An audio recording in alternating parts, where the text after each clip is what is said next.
New Delhi and taken study visits to Kenya, Germany, Indonesia, Bangladesh, Thailand, to name a few. Aruna Madam, I request you to welcome sir with a sample.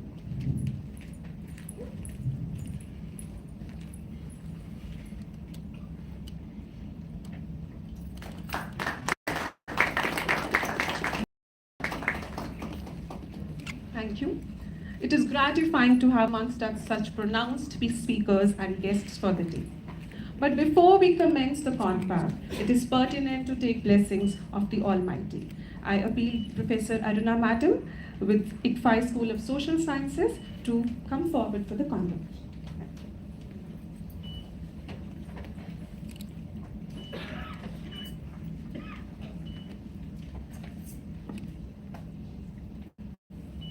Shri Gananada Sindhura Varna Karuna Sagara Karivadanalam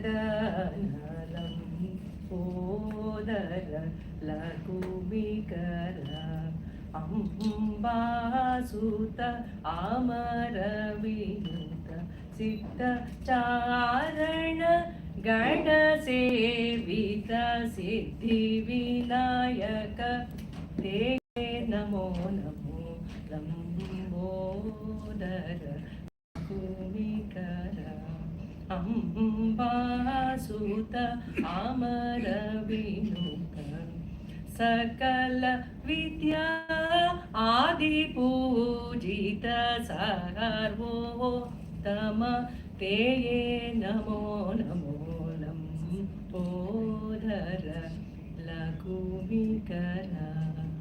Thank you.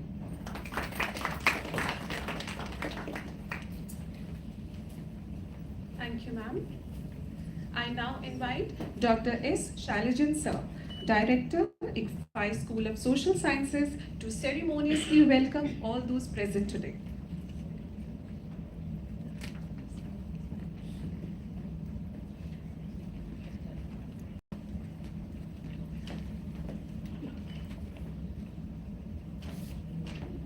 Very good evening to all.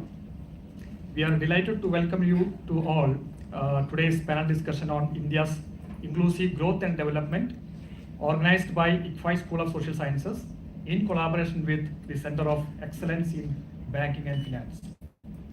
The ICFAI Foundation for Higher Education is a deemed to be university accredited by NAC with a AA+ grade and a Category 1 institution by UGC. The university has 5 schools: Business School, Tech School, Law School, School of Architecture, and School of Social Sciences. Today's panel discussion on India's inclusive growth and development is a part of our knowledge sharing initiative.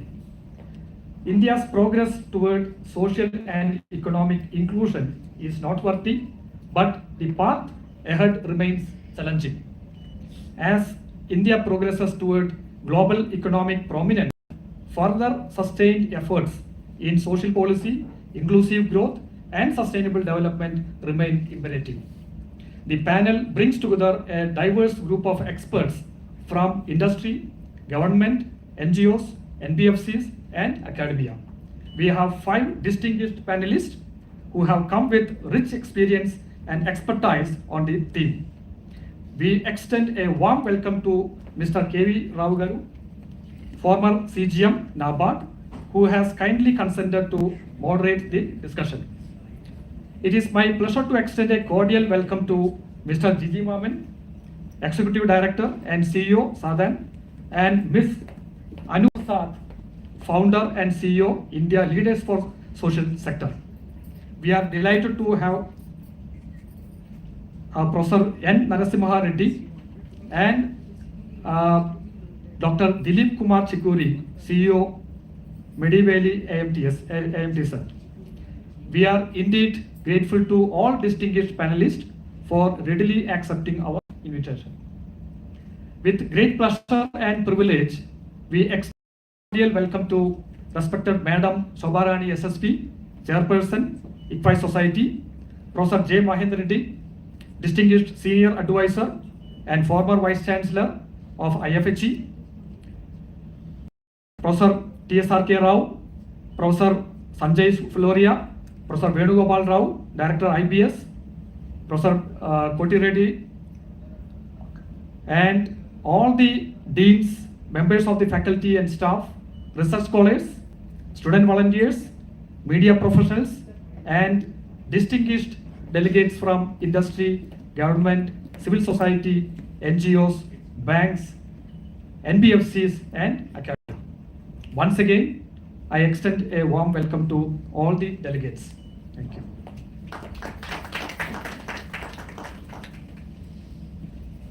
Thank you, sir. Furthermore, I request Dr. Koti Reddy, sir, Dean, ICFAI School of Social Sciences, to edify us about the school.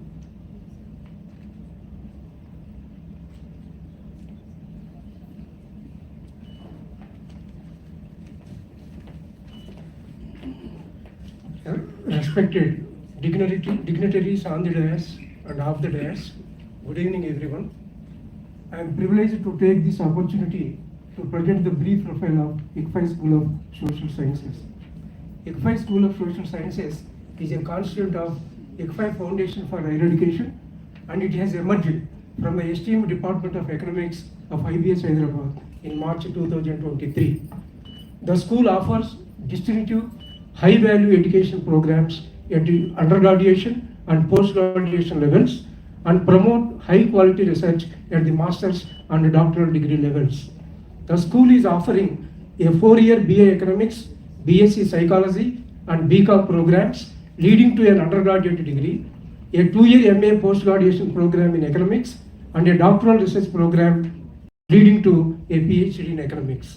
The school plans to come up with innovative programs in other fields of social sciences such as political science, public policy, public administration, sociology, social work, and sustainability studies. The school plans to collaborate with a range of national and international institutions of excellence while evolving a center of eminence in the field of social science and education and research. Faculty members of the ICFAI School of Social Sciences are highly qualified and also deeply committed to research and academic excellence. Faculty members have conducted quality research funded by national and international agencies. The school intends to further expand its horizon by strengthening its network with industry, NGOs, and civil society organizations to enrich its academic programs for increasing opportunities for employment of its products and contribute to social development of the people. With your good wishes and support, the ICFAI School of Social Sciences looks forward to a bright future. Thank you, Vananda. Thank you, sir.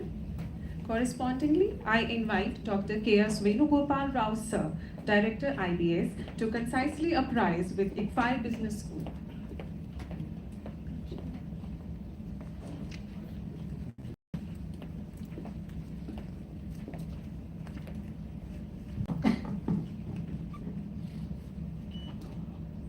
Very warm welcome to all the distinguished guests, Madam Shobharani Madam, and guests on the stage. Today I feel very proud standing in front of you. Just before coming here, I was addressing principals from some 45 colleges, and we are the inheritors of the legacy that Shri NGOs sir created, and in the video that we were watching before this. Today, when we stand here with 9 business schools, 11 universities, 7 tech schools and 9 law schools, the ICFAI name is all over India. And I think that is the mission that Shri NGOs started out with in terms of democratizing education. And today, thousands of students pass out of our colleges. And I represent the ICFAI Business School campus in Hyderabad, which has close to 6,000 students, and both UG, PG and the PhD programs. And activities like this are important forums for dissemination, and I'm happy that the School of Social Sciences and the Center for Excellence in Banking and Finance, under the stewardship of our Vice Chancellor and Professor J. Mahendra Reddy Garu and others, has taken this stewardship of taking this forward I wish this program all the very best, and I'm sure the learning will go a long way in helping our students and the faculty community at large across India. Thank you all, sir. Once again.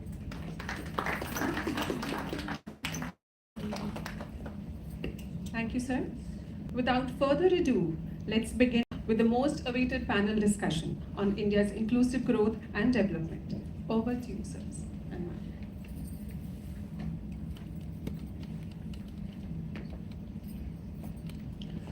Good evening, everybody. Esteemed panelists, the guests on the audience. First, I would like to congratulate ICFAI Foundation for Higher Education and the Center of Excellence in Banking and Finance and ICFAI School of Social Sciences for taking up the topic of exclusion in today's evening topic. So that's the one. It is why I use the word exclusion. So maybe it will evolve once the panelists and you also contribute to the today's evening session for about 1 hour 15 minutes. So the journey of India inclusive growth and development, when you look into it, we have the advantage of the demographic dividend with us, and Gen Millennium is also, some of them I am able to see here, and some only belong to the generation Z, and mostly who are contributing before the development of or before the birth of this Z, I feel. But we have to take care of the requirements of these two generations as how we will be able to meet their aspirations and meet the country's requirement. So that is what is the one. So those who have born, especially after 1997, so they are in the market now, and they will be taking care of our requirements for the future, maybe in the next 50-60 years period of time. If you look into our India's growth, so we have achieved the self-sufficiency in agriculture production. Maybe some sectors we are lagging. So maybe related with the pulses, maybe related with the oil seeds production. But we have adequate food grains with us and also the surpluses with us. And we have adequate supplies, production and productivity with reference to the vegetables, fruits. But the perishability of this is a cause of concern. And the processing of these perishables is only less than 8% of something of that kind. So how to take care of this, feature of this agriculture production, which is perishable in nature, seasonal in nature, to meet the inclusive growth of India. We are also number one or second in terms of the food production of the dairy products, eggs and others. In all these matters we have self-sufficiency, but the malnutrition is one of the concerns which we may have. And the achievements of India, if you take into account, we have landed on the moon, and we have started several programs for the manufacturing sector or in the services sector, and several startups have also come. And we have the panelists with us now in today's discussion to show us the path for the inclusive growth and development. So the question comes is, I'm talking about the surpluses, but there is a problem of either supply side or on the demand side, or in terms of the reaching the quality portion of these various which we may have it. So with this background, I would like to request each of the panelists to introduce their passion area or the area where they have been contributing and specify the adequacies or the inadequacies in their area of specialization. So I would like to start with our guru. So I am standing here, sir. So you are our guru.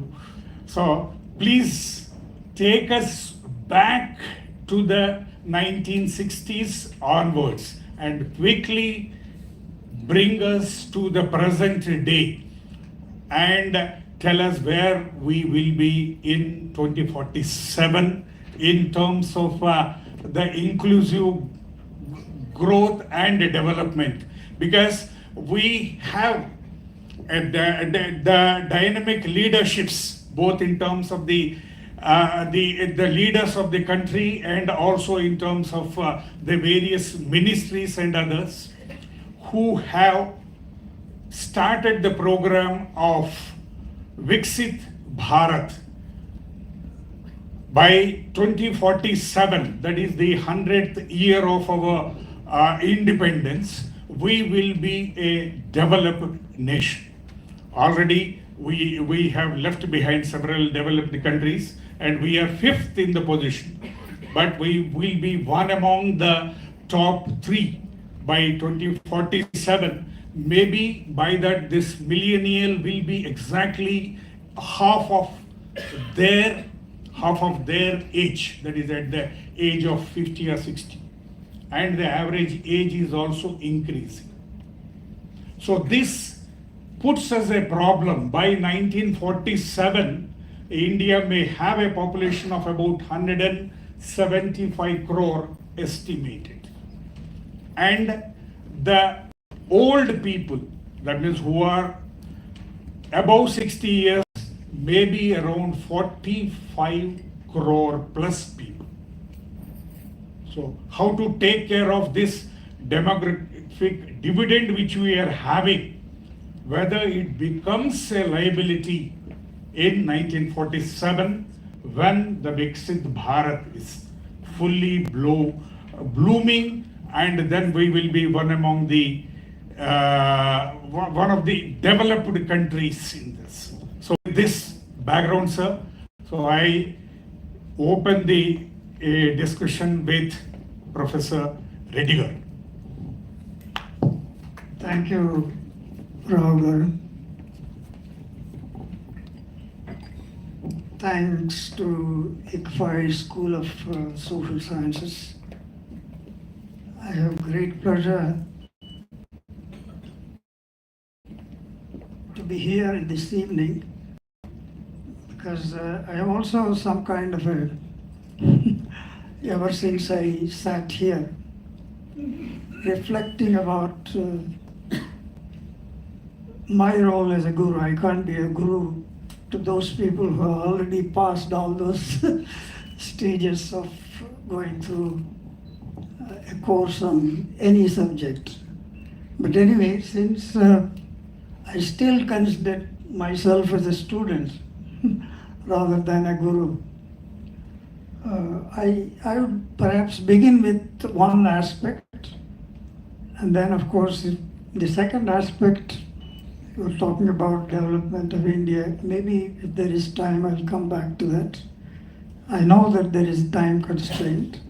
Therefore, I would confine myself to begin with the concept of inclusive growth. To put it in a paradoxical way, it is still a concept in search of unanimity.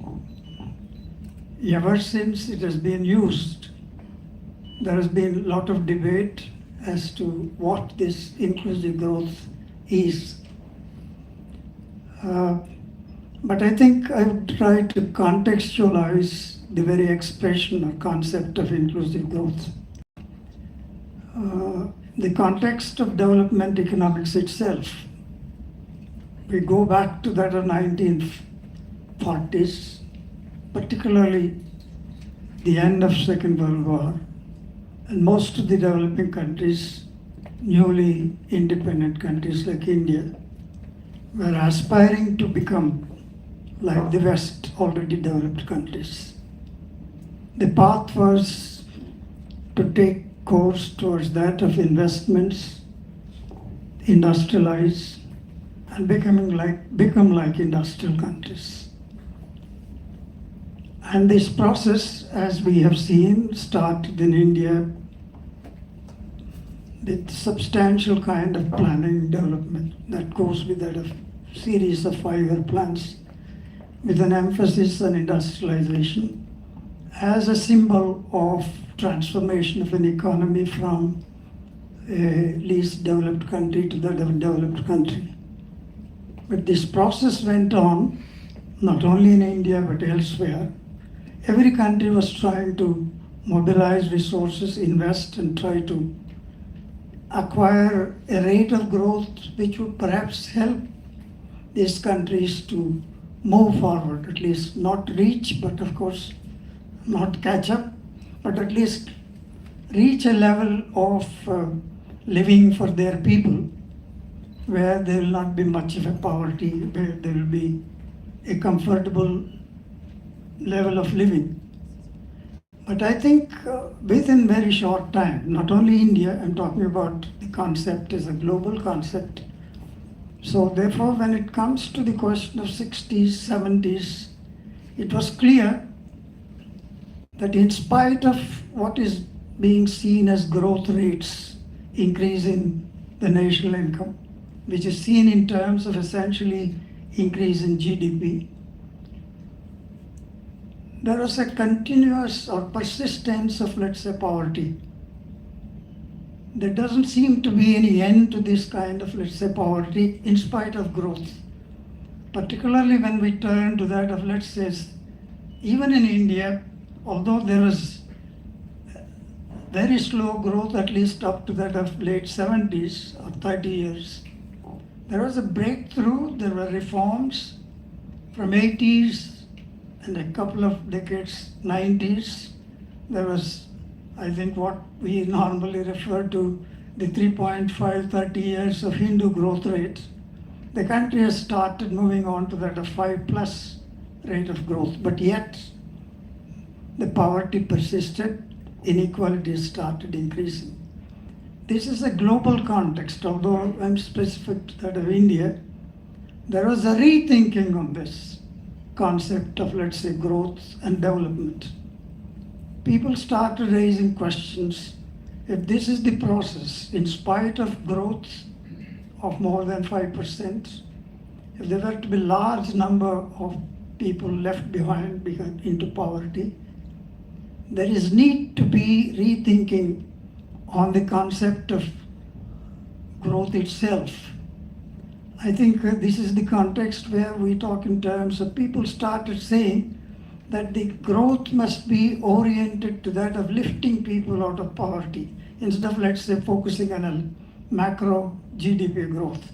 This has given rise to a concept by 2000, what is called as, let's say, pro-poor growth. As the pro-poor growth was debated, there was no unanimity. There were two schools of pro-poor growth.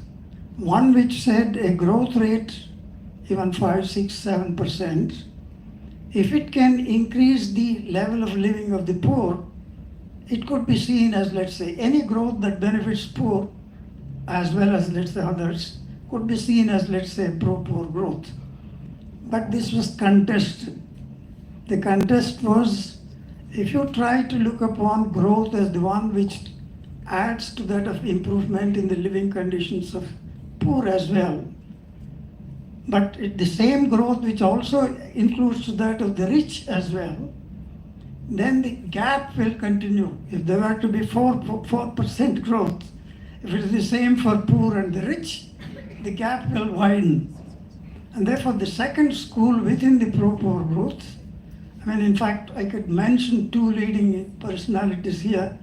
Ravalian, who was very prominent World Bank advisor, he was the first school I referred to, that of any growth that perhaps alleviates poverty and then takes them forward is a pro-poor growth. But there was another contesting, is a Kakwani, is a very well-known statistician.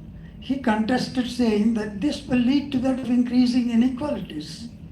Therefore, pro-poor growth means a growth which proportionately will give more to that of, let's say, the poor than that of rich. Let's say if the rich also grow, let's say proportionately 4%, the poor must have a share in that at an increasing rate. Only then there's a possibility of reduction of inequalities. And therefore, pro-poor growth, according to the second version, was the one which not only improves the poor, but also increase their share, so that over a period of time, inequalities would also get reduced. But I think soon, there was also, this is, I think, a worldwide debate. In fact, the president of France, at that time Sarkozy, he appointed a commission of 3 Nobel laureates in economics. Of course, one is, of course, our own Professor Stiglitz, Professor Amartya Sen, and Professor Pistoch. He is, of course, a French professor. This group was called as, let's say, the president of France said that we are not satisfied with that of a growth which merely shows the increase in GDP, but should be one that perhaps helps a comprehensive kind of, let's say, development, improves capabilities of people. This commission, known as Stiglitz Commission for short, looked into that, and then, of course, the task was, how do you go about measure the growth? And this is the context in which the second, what I said, Kakwani is kind of, I'll come back to, if there is time, to this commission's proposition, but it is the second type of, let's say, the Kakwani's pro-poor growth, which has got translated into that of inclusive growth, a growth which takes people who are poor to that of higher levels, as much as the growth that reduces inequalities by building, let's say, capabilities. And in fact, you see that the context is also, but earlier I think we are talking in terms of now what is called as the Sustainable Development Goals.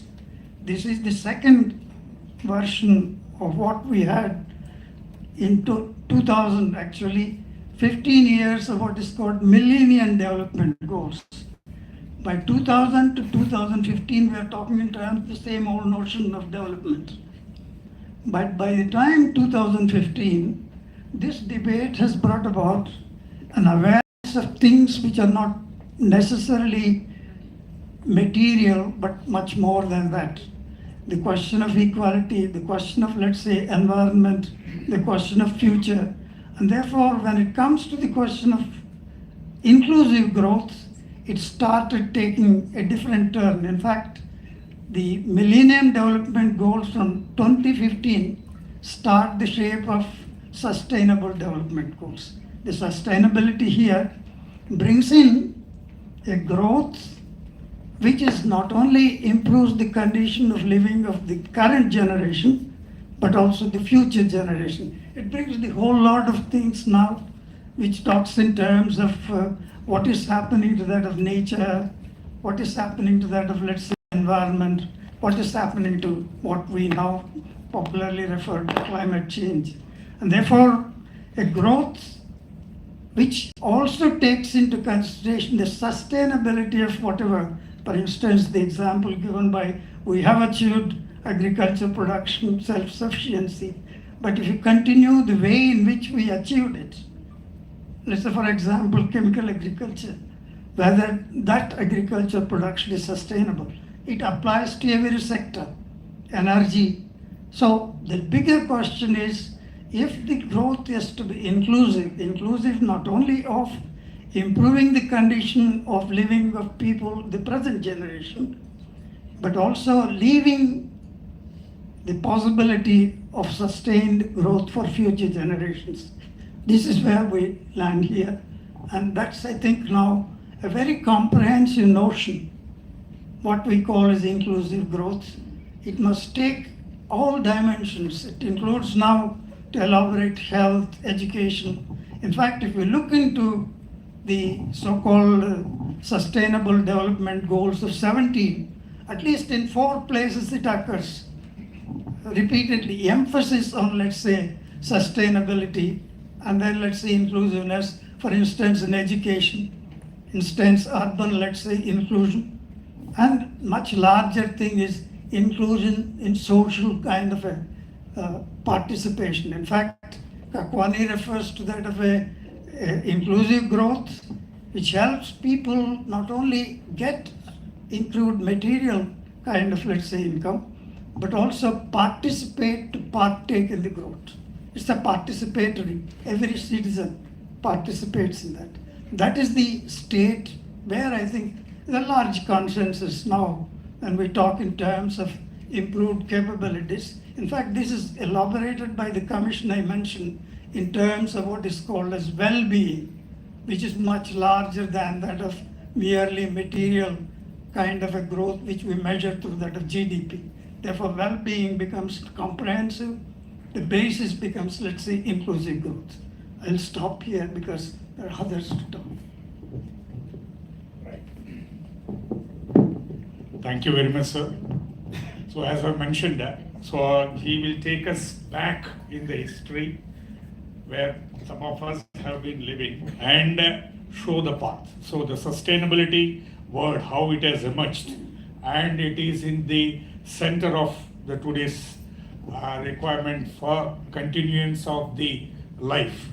So this is the one. To take this forward, the health and well-being is also one of the major concerns which we are having now. So right from before the birth of the human beings are this one. So how the health of the woman, the health of the baby, and how the journey of the new citizen or the new life goes through it. So it's an important aspect, and we have one of the panelists is focusing on these 2 areas, social and the well-being. So I request Anuradha madam to kindly focus on these issues and also introduce herself to the audience. Hi, thank you. This was a masterclass, sir, in inclusive growth development. So thank you so much for sharing that. So I'm going to really actually talk a little bit about the work I do at India Leaders for Social Sector, why we exist, and what's our vision 2030, what's our mission for Viksit Bharat.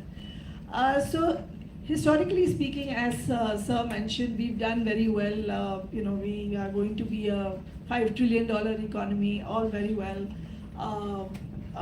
The 3rd largest economy. We've obviously shown great indicators. If you look at from 1947 to now, life expectancy has doubled. You can see literacy rates were at some 18%, 47-50. Now they are more than 77%. We look at global CEOs. There are a lot of them are Indian, be it Google, all that. We've landed on the moon, as Sir said. So Amul, you talked about cooperatives. Amul is international. I mean, it's the largest probably cooperative. So there's a lot to celebrate in India. But there's also a lot of worry because, like you rightly mentioned, as this panel is talking about, 1% of India owns more than 50% of the wealth. In terms of human development indicators, we are in the bottom quartile, I think 132 out of 190 countries. India is way below Bangladesh, way below Sri Lanka, sorry, but in some indicators even worse than Bangladesh. So there is growth. Yes, we are going to be the $5 trillion economy, etc. But there's a lot of areas of concern. I'm not going to sort of rattle off the indicators on where we lag, but in gender, you name it, pollution, 14 most polluted cities in the world are Indian. So there are lots of concerns. I'm actually making a case for the social impact sector, which is where I work, which is what the work we do, which is really the in the bazaar and the, in the sarkar and the bazaar and the samaj. It's the samaj. And the good news for us, and that was the birth of ILSS, is that this sector, which is largely been considered disorganized, unstructured, lots of NGOs stepping in to play a catalytic role, hopefully, along with the government, have not, they have in the last, since 2014 with legislated CSR funding, and then of course this whole philanthropy, suddenly seeing a lot of money coming into the sector. I mean, CSR alone is bringing in almost 28,000 crores, growing in the last 5 years at some 50%. Private philanthropy, actually, you wouldn't believe it, is 1 lakh, more than 1 lakh crores in India. That's just private philanthropy coming into the social impact sector. But the sector is largely, small, subscale, non-profits. That could play a really critical role. COVID has shown how civil society actors have really played a role. And actually, historically, over the last 77 years, many of the large policies have been driven by social sector organizations that have worked, piloted good reform, and then the government has taken it on. For example, there are many examples, but today the ASHA workers, or the Right to Information Act, Manrega, this was all started as civil society endeavors that the government then sort of adopted. So there's a large role that this sector can play, and I'm making a case that ILSS is really, nobody is really developing the leadership or the capacity of the sector. This is a sector that can play a catalytic role in building India's inclusive development. But because of, despite the philanthropy and funding, the ecosystem of this sector is still wanting. And so ILSS really was born out of a need to strengthen the social impact sector, to play its role in India's development story. And we do that through building, obviously, the capacities and capabilities of NGO leaders. A lot of them are very committed founders, but don't have a leadership bench. Unfortunately, talent didn't go. I don't mean it in the wrong way, but a lot of the talent, technical skill sets moved to the private sector.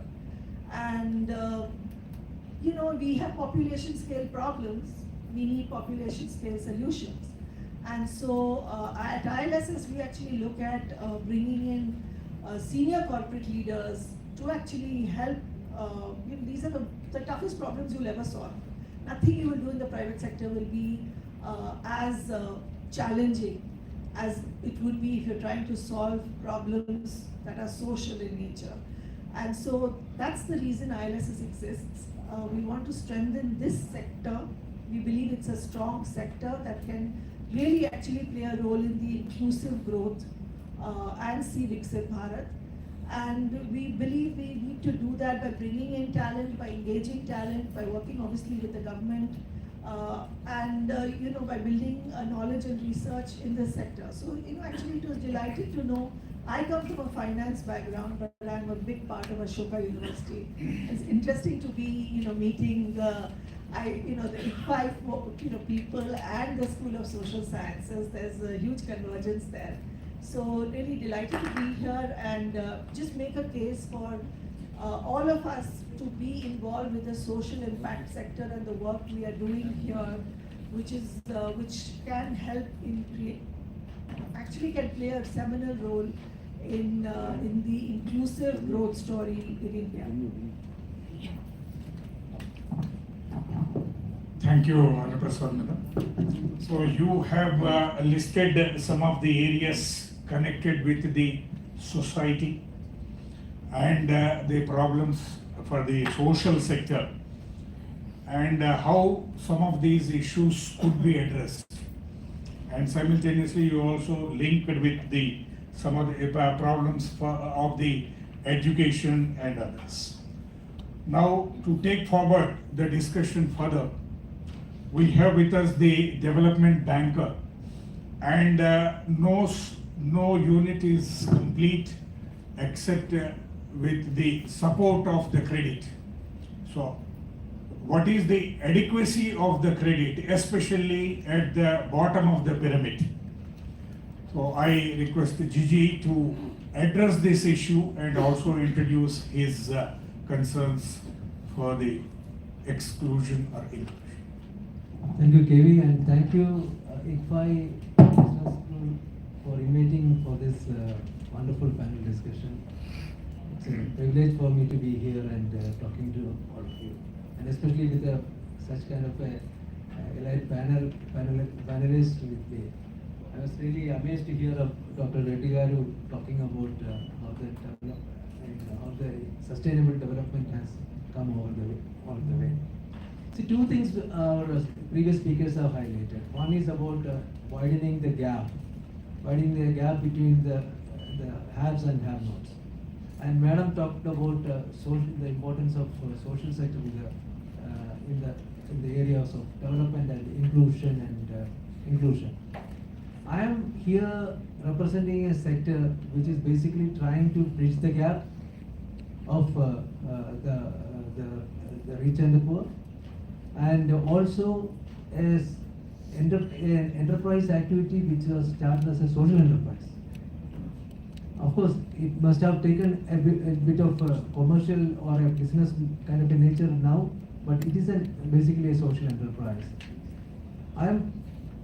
My last 39 years of working experience I was been fortunate to be part of this inclusion all throughout.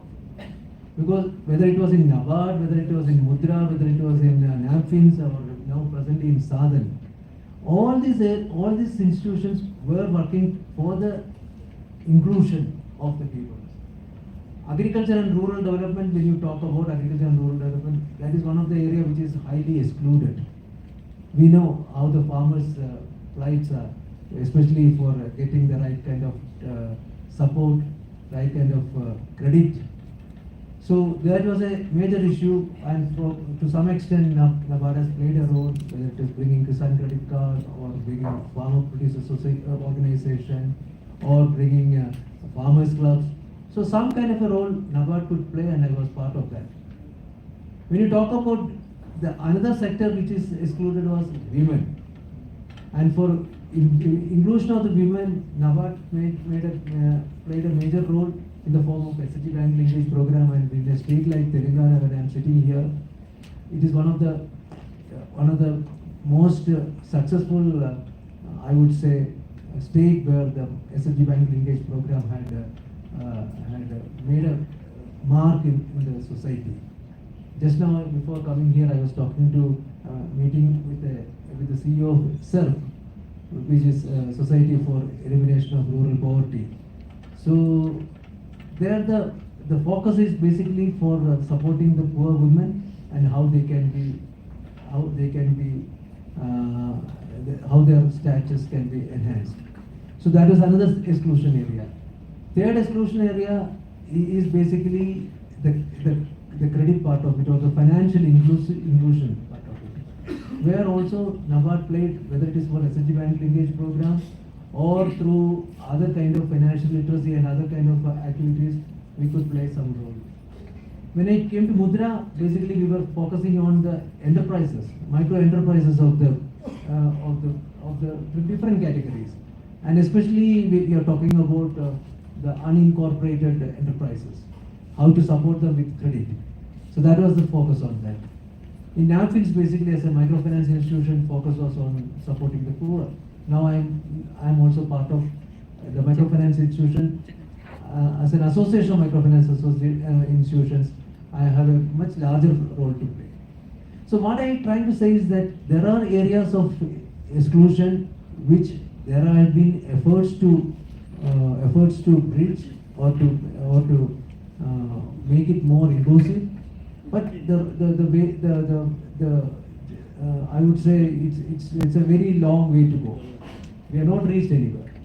When you talk about financial inclusion, yes, we all take pride in saying that about 80-90% of the adult population have a bank account. But just mere having a bank account, is it sufficient to be included? Inclusion doesn't mean just having a bank account. It is much beyond that. We talked about the financial well-being. In fact, financial well-being is much more important than a financial inclusion at the moment. So when we say financial well-being, it includes financial inclusion. It includes beyond that, where the sustainable development, where the kind of other kind of developmental aspects are also included in that. So let me just come to my area. I am representing, as I said, an association of microfinance institutions where the focus is on providing funding support to the poor. Because poor were the most excluded ones, and especially in the credit. Getting a bank loan for a person had been a great challenge in the country. And NABARD initially started by bringing the poor people in the form of self-help groups and trying to link them to the banks. But there are also challenges over there because many times banks do not have the kind of I would say the kind of interest to take it forward. So there was a challenge, and that is the reason why microfinance institution came as an intermediary. Microfinance institution basically came as an intermediary for bringing credit to the poor, where they were not able to get from the bank even after becoming an SHG. So as an institution, they were able to borrow money from the bank and they were able to lend to the poor. That is how the microfinance institution came. Now, of course, we know that microfinance institution play a very important role as far as inclusion is concerned, especially the supporting the credit is concerned.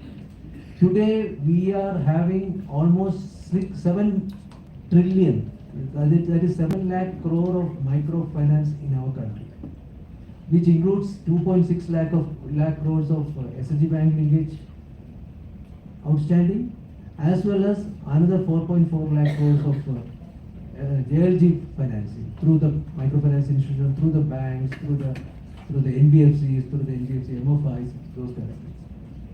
So credit is an important aspect. As KB rightly said, that for any activity to take it forward, for any developmental activity, you need capital. And where do you get the capital from? Capital has to come either from your own resources, but then your own resources may not be sufficient to bring adequate capital as far as any developmental program is concerned. That is where we require some kind of funding support from external sources. And what is the easiest way of getting a funding support? It is the credit. And credit can be from the banks. But many times, banks may not be interested in giving small credit to the people. That is where the microcredit comes into picture. And today, as I said, almost 10 to 15 crores of our households, our poor households, are getting microfinance support, either from the SHG bank linkage program or through the JLG program. And they have been able to get some kind of, they have been able to take some kind of developmental activities.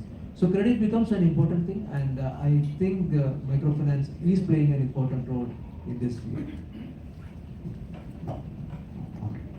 Gigi, you have rightly pinned the problems of exclusion, especially when you talked about the farmers and also for the micro enterprises loans, etc. See, the urban-rural divide and the another statistic, because here a large number of figures would be floating, wherein we have more than 60% of the people in the rural areas depending on the agriculture. But even now, only 40 to 45% of the persons are only getting the formal agricultural credit, and the exclusion, especially in the urban areas, is much higher because they are not dependent on the institutional finance, and they are more dependent on the other sources of finance that they are having it. So how this problem is to be addressed, because without credit, so nothing substantial could be done. So this aspect we will be taking further forward. So before going to the next panelist, I take the liberty on behalf of the organizers to welcome the former chairman of NABARD, Dr. G.R. Chindala, so who is there with us. So he has been the chairman for the largest development financial institution, and also taken steps for the farmers producers organization strengthen.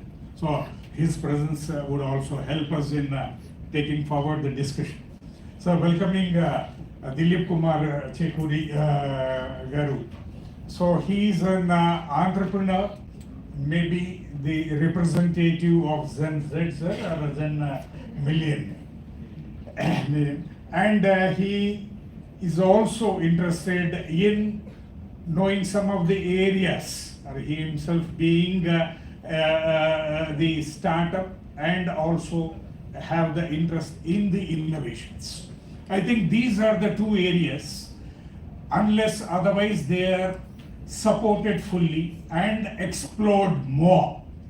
So the employment opportunities and the inclusion of the larger number of the people who are looking for the wage employment may not be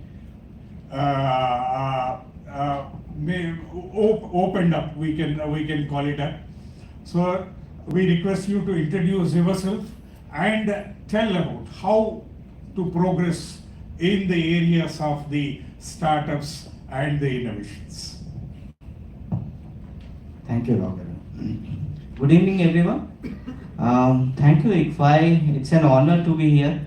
I think the experience everyone here they have, it is like only few years I have been in this medtech industry, for which I will be sharing some of the my thoughts and emphasize on how India in medtech sector is growing. So being a biomedical engineer, it was a new sector in 2010, and I thought of doing higher education in this field. This was a new field during that time. So I explored international courses, and then I wanted to always come back to India. And fortunately, when I came back in 2010, Ministry of Health I have joined, and that's how I came to know how Indian system works. And I have been part of Pradhan Mantri Swasth Suraksha Yojana. Being a biomedical engineer, entering into the system, understanding the system itself was a big challenge. But yes, I was passionate to work in this area and working for a country, our own country. So that was which led me to face those challenges. And I started in this field, and medical devices is the one which I was looking after for all the new aids which has come up during 2011 to 13. So there were new 6 aims for which I was handling the medical devices procurement. I learned the system, and I found that in medical devices, India is 90% import dependent. So that is the area where Government of India thought this is the area where we have to work. And then the vision has come from a great leader called Dr. Sharma, who is known as MedTech Man of India. He has this vision of creating a system which I represent today, AMTZ, Andhra Pradesh MedTech Zone, which is located in Visakhapatnam, spread into 270 acres. It's a public sector undertaking under government of AP, supported by various ministries from government of India. So when I was in Ministry of Health, this vision I heard from him, and being a biomedical engineer, I thought this is where this is the vision which can really impact a country. in this medtech sector. So fortunately in 2016 it has been implemented. We got the land from government of AP, and in 342 days, we have completed the first phase of creating manufacturing units, a plug and play manufacturing units, and common scientific facilities parallelly we have built, and every building has number of days. We are focusing on that because India needs speed as well. When you have a good vision, and already if you see there are great opportunities after COVID. I think everyone is looking to invest in India. So that's why this is the opportunity. At the same time, you should have that speed. So with that vision, we have written all the number of days, and the minimum number of days we took to build one of the building, which is in pyramid shape, a 5-floor only pyramid building which have a lift, in 36 days. So like that we have various common scientific facilities, and we have created this with a thought that there will be impact. We are impacting a import dependency. So within 5 years, from 90% to 70%, we are import dependent now. So with the Make in India initiative, we have created this ecosystem with support of Department of Pharma, and at the same time we have worked on different policies. For example, PLI scheme and medical device part scheme. So PLI scheme is production linked incentive, which actually attract the foreign investments to put their greenfield project in India. And it's a 3,500 crore investment which government of India is doing. And till now we have 25 new greenfield projects from different parts of the world coming to AMTZ. And during this journey, what I have saw, so this is something which I can relate to India's inclusive growth and development, which I want to share. So nearby to this ecosystem, which is spread into 270 acres, we have a small village nearby. Who the workers, mainly the women, who were the laborers who constructed these buildings, are now part of this ecosystem. Whoever the international guests or many people who, other than countries from different parts of the countries who are coming and parts of our country, we introduce them with their name, their designation, because that gives the importance of what they have impacted by their service. So I will take an example of Devudamma, who is a lady who has part of a construction worker, now part of a facility management services group which is run by AMTZ group called MedTech Society, where they serve tea and coffee. We have been trained them, so that is the growth we have seen on her life and the impact. Because of when we develop this kind of ecosystem, there is development nearby, and that we have seen in that village, particularly around 1,500 people, who has drastically changed, because the Devudamma who was having I think who was coming by walk to the zone is now coming by a e-bike. So that is the example, I think, which I can relate to inclusive growth and development. So not only this, there are like 600 women. We have India's first nitrile glove manufacturing factory. So Malaysia is the one who exports from their country to different parts of the world. But first time in India, nitrile glove manufacturing is happening in that area, and that is done by Apollo Group. So like this, we have 5 assembly lines for manufacturing of this nitrile gloves. No one was making. And for one line, we need 600 women, semi-skilled persons, to do the job. That's how we are impacting the in the employment of the nearby area. So these are the examples which I am relating myself, when I'm seeing from last my 6 to 7 years in AMTZ. And from last 3 years, I have been heading the incubation center, where we are supporting startups in medtech space. So we created this ecosystem with different entities. So people talk about ecosystem, but we have implemented, and actually they have their own objectives which support these manufacturers and startups to do indigenous manufacturing at 8-kilometer medtech city. So this is something we have been doing, and very helpful for the startups in medical technology space when they come with an idea. So they can actually go with a product and to grow as a bigger company when they are part of this ecosystem. And also we have a university inside the campus which provide medical technology courses, BTech, Masters and PhD in medical technology. This is a recent 1-month development we have done. And also the skill development is very important. When you are focusing on an industry to grow, there you need skilled people. As I said, Government of India has come up with medical device park scheme, which talking about more medical device park like this in different states, but we need skilled people.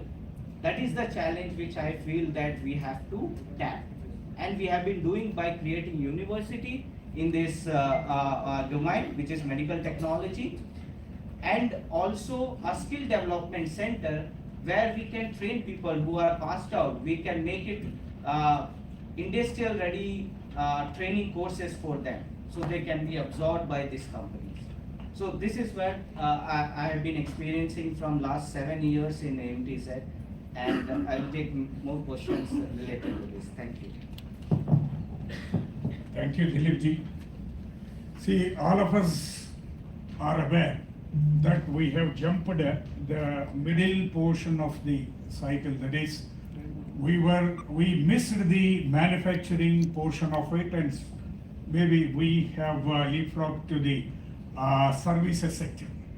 So the central government and also the state governments have been now trying to see that how the middle portion of it or the manufacturing has to be built in, so that the employment opportunities could be created, and some of the imports could also be minimized. So we were very happy that recently we have celebrated 10 years of innovation and growth of Make in India. And some of the examples which he has quoted includes the medical equipment and others. And also this some of the success stories which have been celebrated include the startups. In India, it has been told that every 1 hour, so one startup is coming and then trying to establish. So let us see what is the success rate of these startups, and how to make more number of startups to come. That is number one. And the second one is how to make them sustainable over a period of time. It should not happen that they are coming like an ephemeral and then vanish in a shorter period of time. So that leads a different kind of problem, that the continuity of the employment on which they have been depending upon, and the growth for such kind of the sectors also to be looked into. Since we are in the environment of academics, so let us quickly get back to some of the definitions of what is inclusive growth. I think just the professors are here, the students are also here. There are several definitions have been given by the African Development Bank, by the OECD and others. but the definition which is given by our own institution, the Niti Aayog, would be more applicable for us. Because when we have looked into the exclusions or the inclusions indicated by the four panelists, so maybe whether the definition is exactly fitting in or otherwise, let us see to it. The Niti Aayog defines the inclusive growth as a virtuous cycle that is driven by equality of opportunity and citizen empowerment. So there are 2-3 issues in this. That is, it's in the form of a cycle, and the equality of opportunity and the citizens empowerment, so that everybody would be getting an opportunity, maybe for their employment, maybe for their sustenance and others, and the well-being and of those kinds. So this is the definition. Maybe we just keep in mind to further the discussions on the inclusive growth and where we have to go for the development and others. So here the cycle generates revenue, and that would be used further for the empowerment of the students. So Niti Aayog also has brought out several articles in this, in which they have indicated the role of the public sector, the role of the government, and the major role for the private sector and the NGOs, so that everybody is included in this process. So because we are familiar with one word, Sabka Saath, Sabka Vikas. What else? Sabka Vishwas. One more is there. So that means, that means we have to include the role of the public sector, the role of the government in terms of the governance and others, and the role of the private sector in the form of this. When I was listening to Mr. Dilip, so it has come very clearly. So somewhere the policy issue has come, so in the form of a direction, and the private sector has responded. Maybe he has also quoted the Corona time, in which the role of the one or two public sectors has been much more as for the development of the vaccines and others. So that means we can't take one kind of the cycle or one kind of the institution to take lead. Maybe in different sectors, these three different players, the government's direction, the public sector role, the private sector role, and the people's ones, that would be varying. For when you look or analyze these various areas where we have been finding the exclusions and others. So keeping this in mind, so let us just look into further expanding the inclusive growth is a concept that aims to create a society that is free, equal, and wealthy. So several aspects related with the social aspects have come. Equal, and it is also free, and it is the well-being in terms of the economy, well-being in terms of the health and others, and well-being in terms of the citizens' growth and all others. So with this background, so let us go to the next step of it. Just list out the areas where we have the elements of inclusive growth could be found. Some of the items from some literature and from our panelist discussion. So the inclusive growth where we can focus, is the first portion where we have commenced our discussion, that is agricultural development. So this is one of the areas where what are the schemes that are available now, and how this can be taken forward for including all in terms of the productivity maybe in terms of the credit portion of it, in terms of the exports, or reducing the imports substitution. So this can be looked into. And the second one is the poverty. I think there are several estimates of the poverty, and the more recently used one is the multi-dimensional poverty that is there, and estimates are there that it's around 18 to 22% is the multi-dimensional poverty. So that has been there. So how to address this? Maybe somebody is lacking in the social aspects of it, maybe in terms of the hygiene, or maybe in terms of the education portion of it. So all these aspects, how to address this? Although we have the self-sufficiency in the food grain production, but since the times of the corona, the ration has been increased to a larger portion of the India. You can just look into it. The figures, if you just recollect, about 80 crore people are being supplied monthly rations. So is it anything related with this poverty? So that has to be looked into. And the poverty, both in the urban areas and in the rural areas. And poverty in relation to the gender. So that is also one of the aspects that are to be looked into.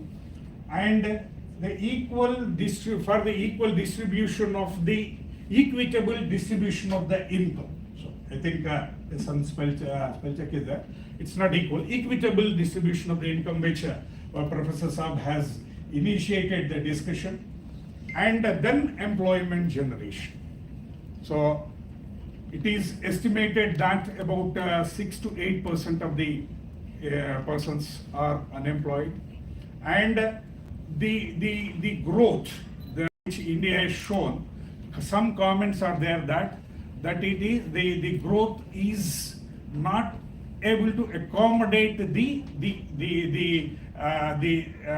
new employment opportunities. So that is one of the criticisms that has been there. Growth has been there, but since the this one, so there will be it's a most debatable item. I think, can you just focus? So these are the areas where maybe we have to look into the inclusions of it. Social sector has been indicated. Then, especially in India, when you look into the production of the non-farm products and all others, it is told that only 8% is in the organized sector and about 92% in the unorganized sector. And about 45% of the production and productivity comes from these areas. So how these small scale industries, medium-sized units, larger number in the decentralized sector and in the different areas of the country, to reduce the regional disparities in the country could be seen. Many a times when we look into the present day generation, so there are only 5 cities which are counted for going for their organized employment, especially in the form of the services that has been there. How this has to be seen, that every state in the country is included in this. So that is especially from the industrial point of view, need not be the bigger industries, the medium and MSMEs and others which the Gigi has indicated. So such kind of industries could be developed, keeping in mind the environmental protection, sustainability of these things that has been there. So these are the areas which I thought could be the ones which has been indicated by the experts. So now I request you, sir, so quickly tell us, because the time that has been allotted to us, about 20 minutes is done. So how we can address some of these areas can be addressed so that the exclusion can be reduced and inclusiveness will enhance. So I request Professor Sir to begin with and then.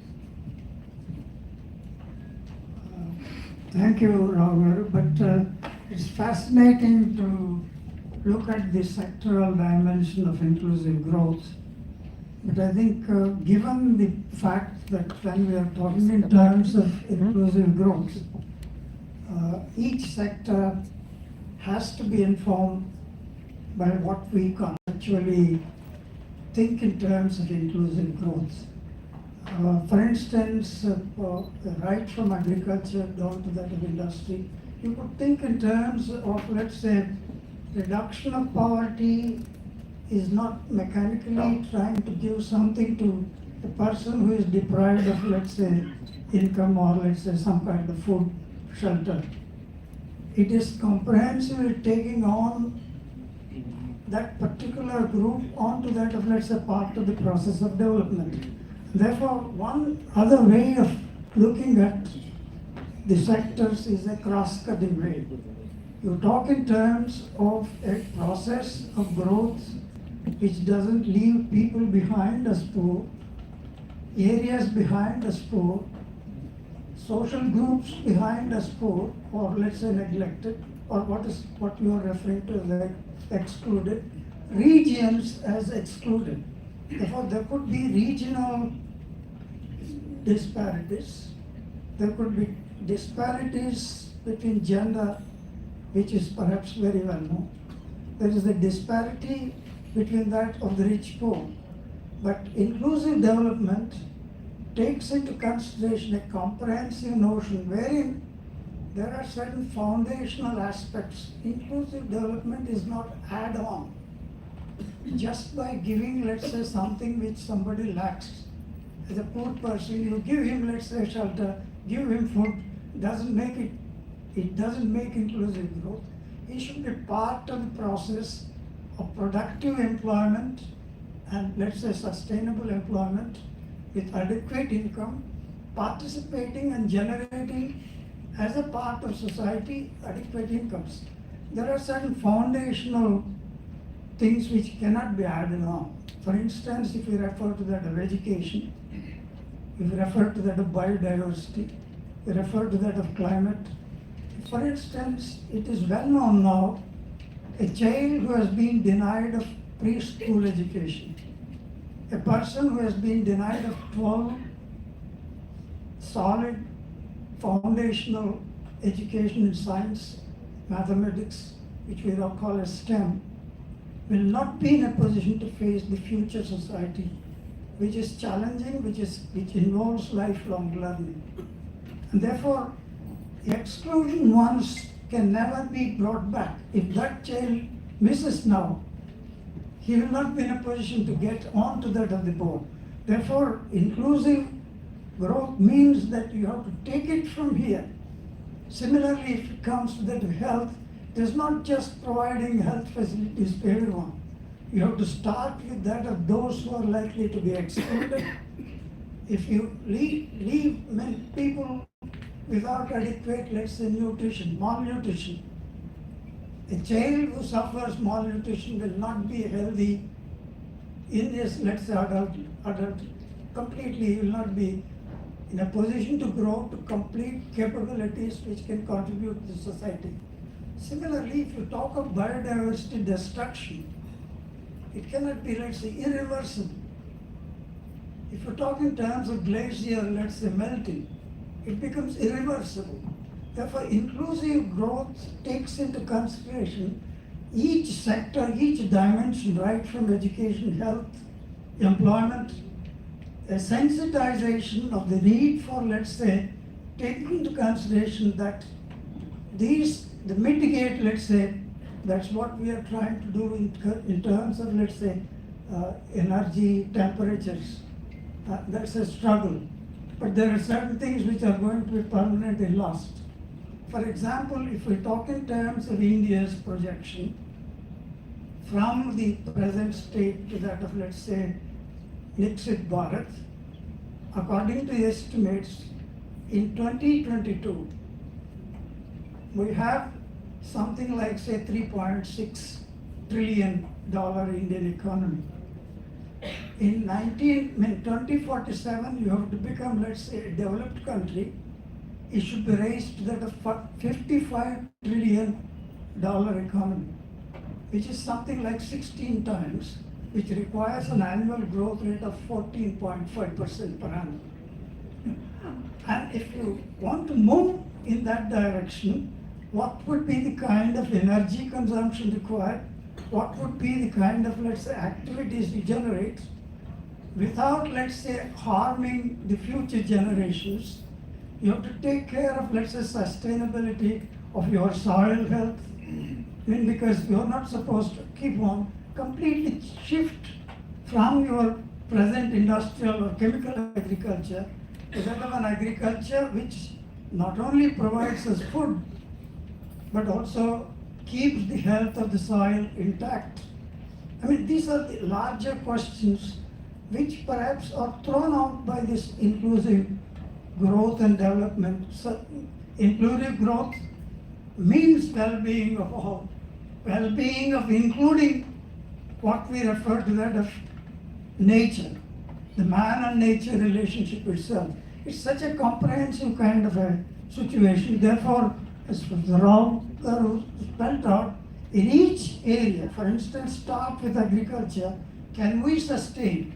We have already reached a situation where for every additional output of, let's say, in agriculture, we have, of course, we have been exporting agriculture products also, but you have to increasingly, the proportion you add in terms of chemicals is increasing. Earlier, for 1 unit of, let's say, agricultural output, you have, let's say, 0.2% of, let's say, 0.2 of, let's say, input chemical. Now you, to get the same 1 unit, you have to put 2, not 2.2, but 0.4. It keeps on increasing. That's exactly what is happening all over. Is this sustainable? What happens to the health of the soil, sustainability of the soil? These questions come in every area. In fact, when he is referring to that of, let's say, there is a possibility of switch, consciously reduce, let's say, when somebody goes by EV scooter, powered than that of, let's say, so-called combustion engine driven by kind of energy. These are things happen every place. So in agriculture, it would be gradual transformation to that of what would be called as sustainable, natural, or what is called organic farming. In every place, this kind of energy-oriented conservation, and in fact, including that of conservation of nature, becomes very important. And it's a challenging task. And therefore, there are areas where you cannot add on. If you miss a child, if you make a child to miss his foundational education, it cannot be added on in future society. And this is where I think same thing with that of health, and same thing with that of your biodiversity. And therefore the care is needed when we think in terms of Viksit Bharat, of 55 trillion economy. There is a biggest challenge as to how you move on without, let's say, destroying the foundational aspects, by the same time increasing the capability of the people by providing them health, education of the kind we are talking about, right from preschool up to at least minimum of 12 years of science, mathematics education. I think this challenge, however, I'm sorry for taking more time, because I'm more conscious that this challenge has to be seen by everybody across. It's not only national, but global. It's not only global, national, but individual. The lifestyle, consumption, all these things have to change. I mean, this is sensitization of people towards that of an inclusion for future kind of society. It means that everyone has a role to play in this, not only governments, but also individuals. Thank you very much.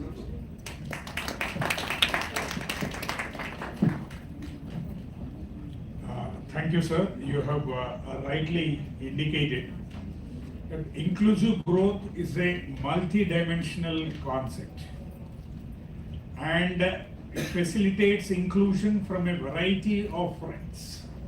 So he took the example of one person and then analyzed it in further, because when a citizen is born, so he has to be educated, to be fed well, then given the required skills for the employment and all others, and then see that the sustainability is also included.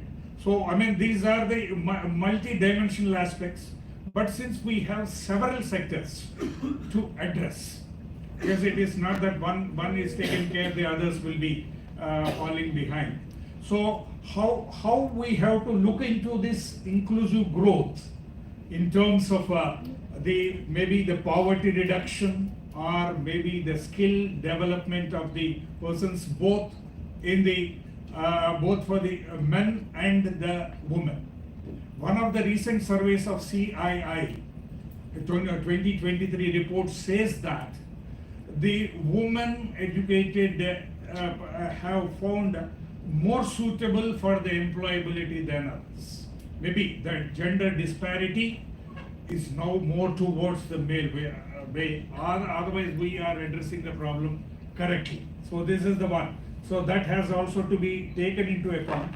And at the same time, he has also emphasized about the technology development that is to be addressed, and to keep in mind the carbon footprints which we have been leaving behind, because ultimately the economic growth is to be ensured and equitable distribution is to be attained. So keeping this in view, so I quickly request, because the people have started already seeing, looking into the watches. So sir, I have about 2 minutes each to begin with. So your ideas related in the fields of the banking, social, and also in terms of the startups and others. So that may please be. Thank you. In fact, the areas which have been highlighted by you, there has been some kind of a effort from the government to address all these things in some way or other. When you talk about the financial inclusion, it is not just merely opening up account through the PMJDY account, but there are also other kind of schemes also government has been introduced, like whether it is Suraksha scheme, Bima, that is the insurance. There are two schemes. One is the Jeevan Jyoti scheme, and the other one is the Bima Suraksha scheme. There is an adult pension scheme which has been introduced. So it's a full package of things that have been brought out by the government. Similarly, when you talk about the unemployment is to be addressed. You cannot give unemployment in a formal sector for everyone. So what is the way out? It is only by way of developing self-employment. And for self-employment, government has come out with schemes like Mudra Yojana scheme, when it was introduced in 2015. So that was mainly focused on funding the smaller units, or developing smaller units which can be developed over a period of time to take it to a higher level. If you see the Mudra Yojana scheme, there are three categories, that is Shishu, Kishore and Tarun. Basically, just like a child grows into a adult, from a child to an adult, the growth of an industry was also, of enterprise was also envisaged in that manner. Then you can see that recently the government has come with the Lakpati Didi scheme. Lakpati Didi scheme, I would feel that is one of the very wonderful initiative by the government. Basically, to develop the women to become entrepreneurs, especially the SHG members who are. We have more than 10 crore SHG members who are in the SHG bank linkage program under the NRLM, of which at least around 2 to 3 crores of women are been in the system for so many years. They have been have already taken some kind of economic activities. So how to help them to build their economic activities to an enterprise? That is what it is being seen through the Lakpati scheme. And not only by just giving credit is one of the aspects, but along with the credit, other kind of support system like training, capacity building, hand-holding, and then credit linkage. These are the things which are expected under that scheme. So all these product programs which we have highlighted, agriculture, for agriculture is an issue which we know that especially when you are talking about sustainable development, by keeping the soil health also intact, how to make it more productive. Because we need to have more production. As the population increases, your production has to increase, but the land is limited. So one way of the doing is by giving the chemicals and other kind of ingredients to increase the production. But that is not a sustainable way of doing it. So more of precision farming, more of digitized digital technology. These are the things probably we need to develop, and that is what government is also supporting. So all these issues probably we have some answer to it, but then how to implement it and take it to the required level, that is what one has to see. Gigi, can you just add the 10,000 farmers producer organization? Yeah. Whether it would be adequate or whether you require more such kind of initiatives? Hey, this is only a beginning. When I was telling about the farmers support, of course, other than the digital agriculture, farmer producer organization was one of the earliest initiatives. Of course, NABARD started that, then government took it up as a program for themselves. Farmer producer organization is one of the best way of bringing the small farms to become more enterprising, and by way of collectivization and aggregation. So as a small farmer, you may not have the kind of a bargaining power. You may not have a kind of a I would say you will not be able to procure the products, sell the products as a reasonable price, or you will not be able to procure inputs on a reasonable cost. By bringing all these people together into the form of a collective, into farmer collective, into aggregation, they will be able to do it. Whether it is 10,000 or 20,000, that you have to see how the program progresses.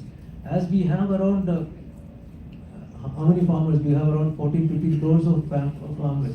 I think 10,000 is not and of the 14-15 crores of farmers, almost 90% are small and marginal farmers. So if we have to address all their requirement, 10,000 may not be sufficient. But this 10,000 itself is a big step towards empowering the smaller farmer, the marginal farmers, so that they can get a better returns, and also through the collectivization, they will be also able to procure better technology. They will be able to get better market. They will be able to get better price. Yeah. So that is what it is to be. Madam, your views. So, wonderful again, sir, your comments. But I just want to give you some broad level numbers in terms of government spends on social. And by the way, when you say social, it's the development sector. Really, it encompasses everything we're discussing. It's not isolated. But we spend about 8.3% of the country's GDP, about 23 lakh crores, $280 billion US billion dollars is spent on social expenditure.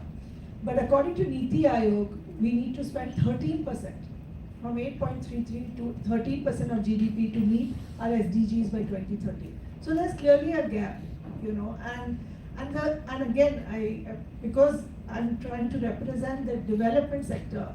Look, very candidly speaking, in 77 years, if markets could have solved some of these issues, we would have solved them.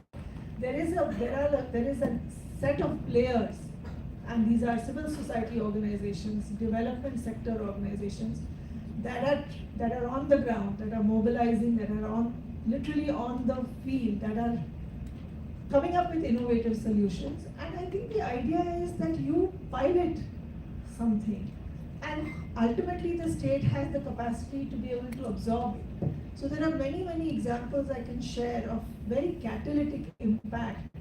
Organizations that have piloted learning, improvement in learning abilities, or have piloted other innovations. These are non-profit organizations. And then work with the state government, because you don't need to scale your organization, you need to scale your idea. And so that's the role we hope that the development sector, organizations working in agriculture, livelihood, skilling, these are largely non-profits, but there can also be social enterprises, can play this catalytic role to be able to create, a Viksit Bharat by 2047. Dilipji.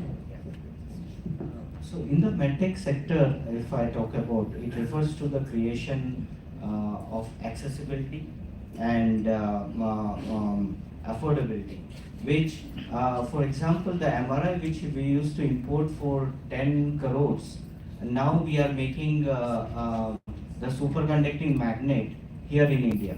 In the world, only 3 manufacturers make. Now, because we are making that major component of a MRI machine here in India, the cost is drastically reduced. So we sell it for 5 crores now. So it is like 50% of the cost we are saving it. So that is what affordability as a high-end machine, I am taking an example. And when it comes to accessibility, the innovations like thermal screening, breast screening devices, which this startups has brought, can go to the underserved areas where this screening can be done. That is what accessibility. And one example of, you have said about the services part. So if the services innovatively we can think of during COVID time, the oxygen concentrator, everyone cannot afford 50,000, right? Then we brought one service where we found that the Uber car drivers or Ola cab drivers have no job because during the COVID time. Then we thought of coming with an idea. We made an app where anyone can rent for that oxygen concentrator for particular, because no one will use for lifelong. That was for particular period. So they can go for 5 days or 3 days. It is very affordable in form of a service. So this kind of innovative ideas in medtech sector in terms of accessibility and affordability can be thought of. Before going to the audience, so I have one request with the panelists. Yes, in these kind of brainstorming sessions and others, there is an opportunity of making suggestions for the policy reforms, if any, especially in the ongoing schemes, or with the or in some of the schemes, some of the guidelines itself, because we are passing through. We are the society, and we have been getting the observing the things and others. So, in any of the sectors, or in the areas where you have been focusing, so any suggestions which you would like to offer in terms of maybe it is related with the taxation or portions of it, or maybe related with the labor and land reforms kind of the things, or the policies targeting the persons, maybe the marginalized communities, or maybe with reference to the gender and others. So in these kind of for better enhancement of the inclusion. So any of the suggestions which you would like to offer, so that may be the one. Anybody can take the mics. And this question is for the audience also. This question is also for the audience once the panelists are through, so that if the time doesn't permit, we will give you the email ID of the organizer. Please mail that suggestion. It will be incorporated as a part of the proceedings of this meeting. The challenge thrown by Dr. K.V. Rao is too much to be taken. But I think anyway, we have to see, for instance, the foundational thing is a human being. And therefore the foundation inclusion must begin there. There has been for a long time a demand. I mean, Madam has already referred to that. Simple kind of a demand that you have to have comprehensive education, you can't have it, at least without 6% of nation income devoted to education. You must have foundational service of health right from the child to that at least 3%. And then some kind of a security. There's another 3%. These people are referred to as 12%ers. The basic demand they are asking is that if you have to move further, first step is put money into that of, let's say, 6% education, 3% health, 3% some kind of social security for poor. That would be the beginning, perhaps. Yeah. So any, Gigi? See, of course, there are some initiatives already taken to strengthen the cooperatives. I think India, with such a large area, with so many villages, so many rural areas, and with so many agriculture people involved in agriculture, I think the cooperative system has to become stronger, and they should be in a position to play all kind of a supporting role as far as the farmers, as the rural folks are concerned. As I said, government is thinking on that, and already they have initiated some activities, but probably it needs more strengthening. Each cooperative should be a self-sufficient unit, and that should provide all kind of support to the people, whether it is for marketing, whether it is for the inputs, whether it is for the purpose of credit, or even processing. So if we can develop the cooperatives into that kind of units, and each village or each panchayat with the cooperatives around it, that would be the best way of going ahead in the financial, inclusive, not only financial, in the inclusive development we are talking about. So when it comes to the industrial development, there are people from textile industry which has studied the model we are using in PPP model, public-private partnership. So when we created this ecosystem, many industries has visited, and this can be replicated in various sectors. And that's where the Ministry of Textile has come up and seen this ecosystem where actually it is making an impact. You know, when I'm giving an example of a person who is working there to the growth of which is impacting the Indian economy as well. When I talked about the PLI scheme, this if can be replicated throughout different sectors and see. And this also we have captured in the videos. You can go to the YouTube channel and see how this model we have done it. You can see in the AMTC info YouTube channel where we have captured all this. Because saying I don't justify when I explain about it. If you have one day time, go and visit. It show you new India. You can visit the AMTC ecosystem, and also you can refer to those videos. So what I'm saying you will understand. Thank you. Finally, I am coming to the last round of this panel discussion on inclusive growth. I think if organizers permit, we will take about 3-4 questions. Quickly pose the question. If required, a clarification will be asked, and to whom the question is addressed. Now you are quite familiar with it. If not expected that some issues will be, all issues will be answered. Maybe the issue will be registered. So to begin with, the first person who raised the answer, introduce yourself. Then coming to this, madam on this side, madam on this side, and fourth one. Right. Respected sir, I am a retired banker. I worked in tribal areas of Ramchodora. I worked in Delhi. I worked in computers. I worked in planning department of Andhra Bank. My name is Sudhakarudu. I have one suggestion and one question. Suggestion is, because inclusive growth, large number of tenant farmers are not getting bank credit. As it has suggested, cooperatives, rural cooperatives must be established so that every farmer, whether he is a owner farmer or a marginal farmer or a tenant farmer, should get the crop loan and term loan. This is one solution.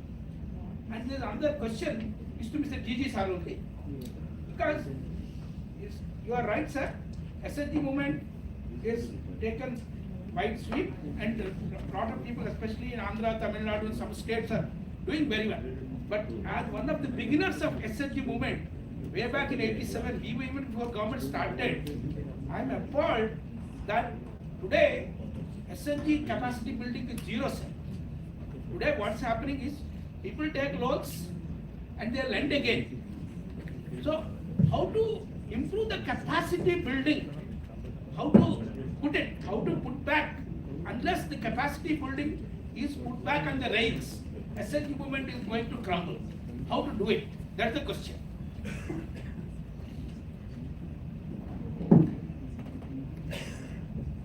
See, thank you for your suggestion and thank you for the question.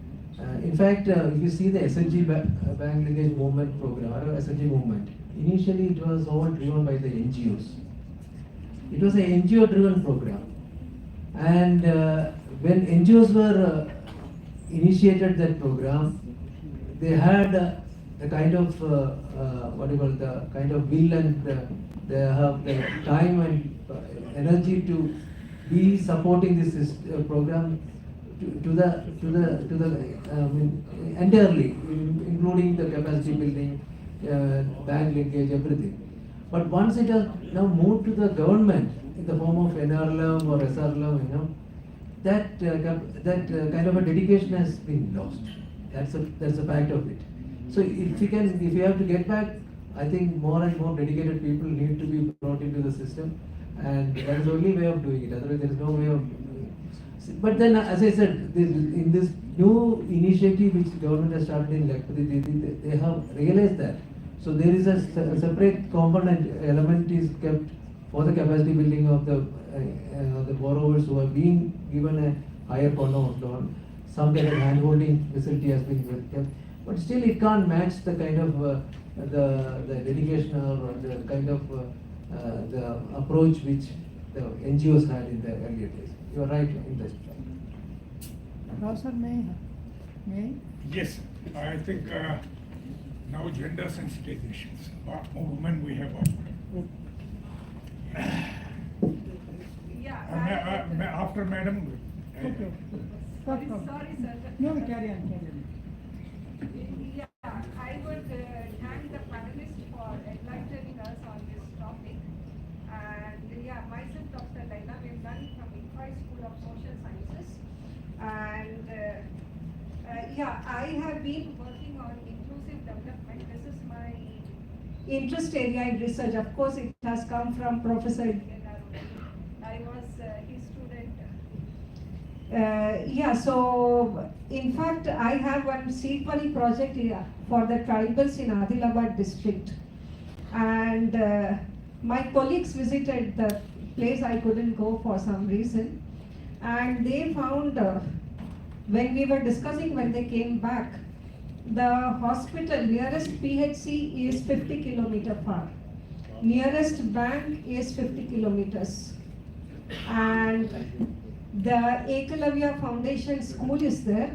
That is very good school. But there is entrance exam over there. And in the tribals also there is hierarchy. The higher ones in the hierarchy, their children are able to go to the schools, but the lower ones are unable to go to the schools. They are unable to clear the entrance exam in the Aacademia Foundation. And one good thing is they were all having the bank account, and the bank account is for them for taking the crop loan. And in fact, the bank itself takes the insurance for that.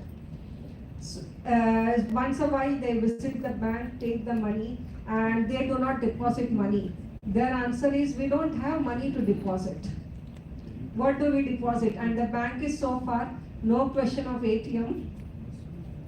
And yeah, they do not have the smartphones also.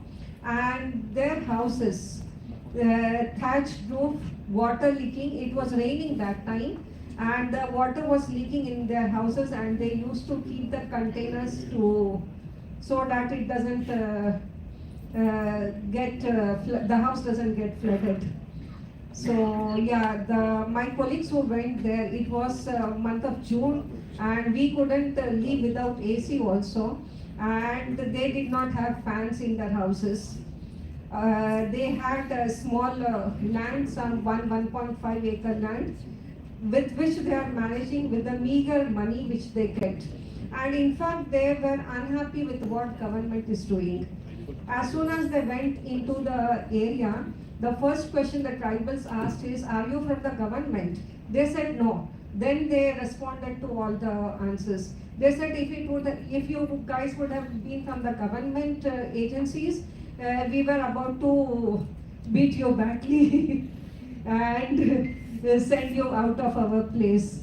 So they were very much angry. Government people, they come, do the survey, they put the tick mark, and then they go off. So I suggest some policy. I want some suggestions for the policy implications. And one more research is, all of us know that informal sector was badly affected by the COVID. So 2024 we did in Hyderabad. Are they back on tracks? We found that the informal sector is still, even in the city of Hyderabad. And they are facing tough competition from big stores like DMart, Amazon, which became popular after COVID. And most of them, they have said that we are about to close it off, informal businesses.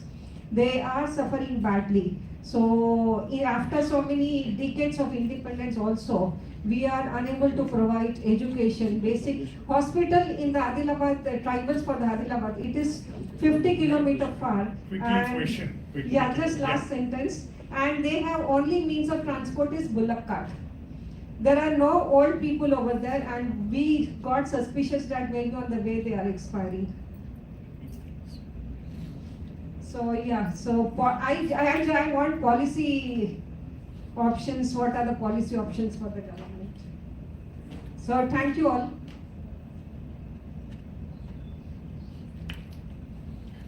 The question is listed, madam. Observation. The last row. Yeah, sir. Then we will come to. Yeah, last row. Then we'll complete. Right. Yeah, quickly the question, because the time is up. Right. My question is very quick. Good evening all. Many of the times we have been discussing about inclusivity, which is revolving most of the times about gender, LGBTQ or undermined communities and all those things. But I would like to know what is our Niti Aayog's inclusivity policy has to say about the physically challenged. They should also be inclusive. So what is the government of India's call on training and employability to these physically challenged people as a part of inclusivity? That's my question. Anyone could answer this? Yeah, it's a part of the policy. I think that maybe. Yeah. Like women empowerment and all. When we will have farmer empowerment, like Jai Kisan kind of stuff. Farmer empowerment. They are suffering a lot in India. 70% people are dependent on farming only. I would like to know. See, this we will share the link, because the RKVY is the umbrella scheme which has been there, together with the irrigation and the other input supplies and others. Besides that, necessarily the priority sector credit is also covering these aspects. So the list of the schemes we will share with you, but it is not adequate. So that is the one. I can only add that if the farmer producer organization become a stronger movement in the country and become successful, Just like we talked about women empowerment happening through the group mechanism, the SLGs and the JLGs, this farm producer organization has the power of really empowering the smaller farmers. I just want to add, why don't we take inspiration from Amul? Amul is almost an idea that has been exported. That is India's contribution to the rest of the world. Amul exports. Forget what it's doing in India. But in fact, some of the social organizations are India's biggest export. I'm just taking Amul as one example. But I don't know why we don't seem to learn from some of the stellar examples within our own country. Just putting it out as a question there. Yeah, that's one of the suggestions. So last question to Mr. Khan from NAIT. Yeah. So this is not a question. I think one thing Dr. Reddy has told that inclusive growth should come from the participation of the people. If that comes only, it will happen. This thing is, we have umpteen number of schemes for the inclusive growth and development. If you list out each ministry, you will see there are so many schemes. But how many people knows about the scheme? How many people have access to the schemes? Whether the people have the understanding about the scheme? Whether any extension work is done to take to the rural areas about the scheme? The day should come when the people should demand for the implementation of the scheme for them. That is not happening. I want to say, many people do not know about this scheme. Then how the schemes will go? I want to share. Second thing is, the government of India has come out earlier about the aspirational districts program. And they say it's a very success. Now we are going for aspirational blocks program. Madam has told about 50 kilometers away the bank is there. In the aspirational blocks program, they say touch points should be increased. All these things are there. But we have seen, we have implemented, we have trained many people as aspirant, but the people who have come for the training is the people who are unrelated to that particular topic. That shows the seriousness, the lack of seriousness on the part of the implementing people with regard to these schemes. So unless the people who are, Madam told, because the villagers responded to them because they are not the government people. If the government people would have beaten them. That is a classic example of the things what is happening by the implementing agency. The government is doing schemes, government has got a very broad idea, all these things are there, but the implementation is the one crux that is the cause of that not going forward. Second thing is, I interact daily about 100 to 150 students, but no student has gotten good opinion about the government is doing for them. There is a need for transparency of their mindset. We should tell what the government is doing to the youth. Youth are the future of the country. The youth should be told what is that being done for them. What is that to do? What is it to do? All the education institutes are now members of Unnat Bharat Abhiyan. Many of the colleges are having their adopted villages. But what is that they are doing in those villages? Whether the Unnat Bharat Abhiyan is implemented, the colleges are implementing it seriously. Some are doing seriously, some are for the sake of accreditation they are doing. That's what my observation with many of the colleges. But some are doing very well. But there is a need for us to bring this transformation from the young age, from the school and college days. Sir was telling about climate change. How many people know about the climate change? What is the responsibility of the citizen towards the climate change? All these need to be educated right from the college level, right from the student level, so that the things will move and then the real inclusive growth and development will take place. This is my one. I just want to give you a quick example of what you raised on government schemes. There's an organization called Haq Darshak. You've heard of Haq Darshak. All they do is try to get the poorest of poor aware of the government schemes, because that match needs to be made, like you rightly said. And they do that. They are actually a social enterprise that is a for-profit. Now I don't know, because maybe that's the way they are designed, but that's the middle road they are playing. I'm just giving you an example of some work happening in that area. It's not enough, but it's happening. I fully agree with you. There is umpteen schemes are there. ultimately the implementation of that is what lacking in that. Even when somebody asked about the SLG, why it has become weaker, because it's being implemented by somebody who is not having his full mind and soul in it. Sir, It's our problem. It's a problem of you and me. Everyone is responsible for that. Discussion has come with regard to credit accessing.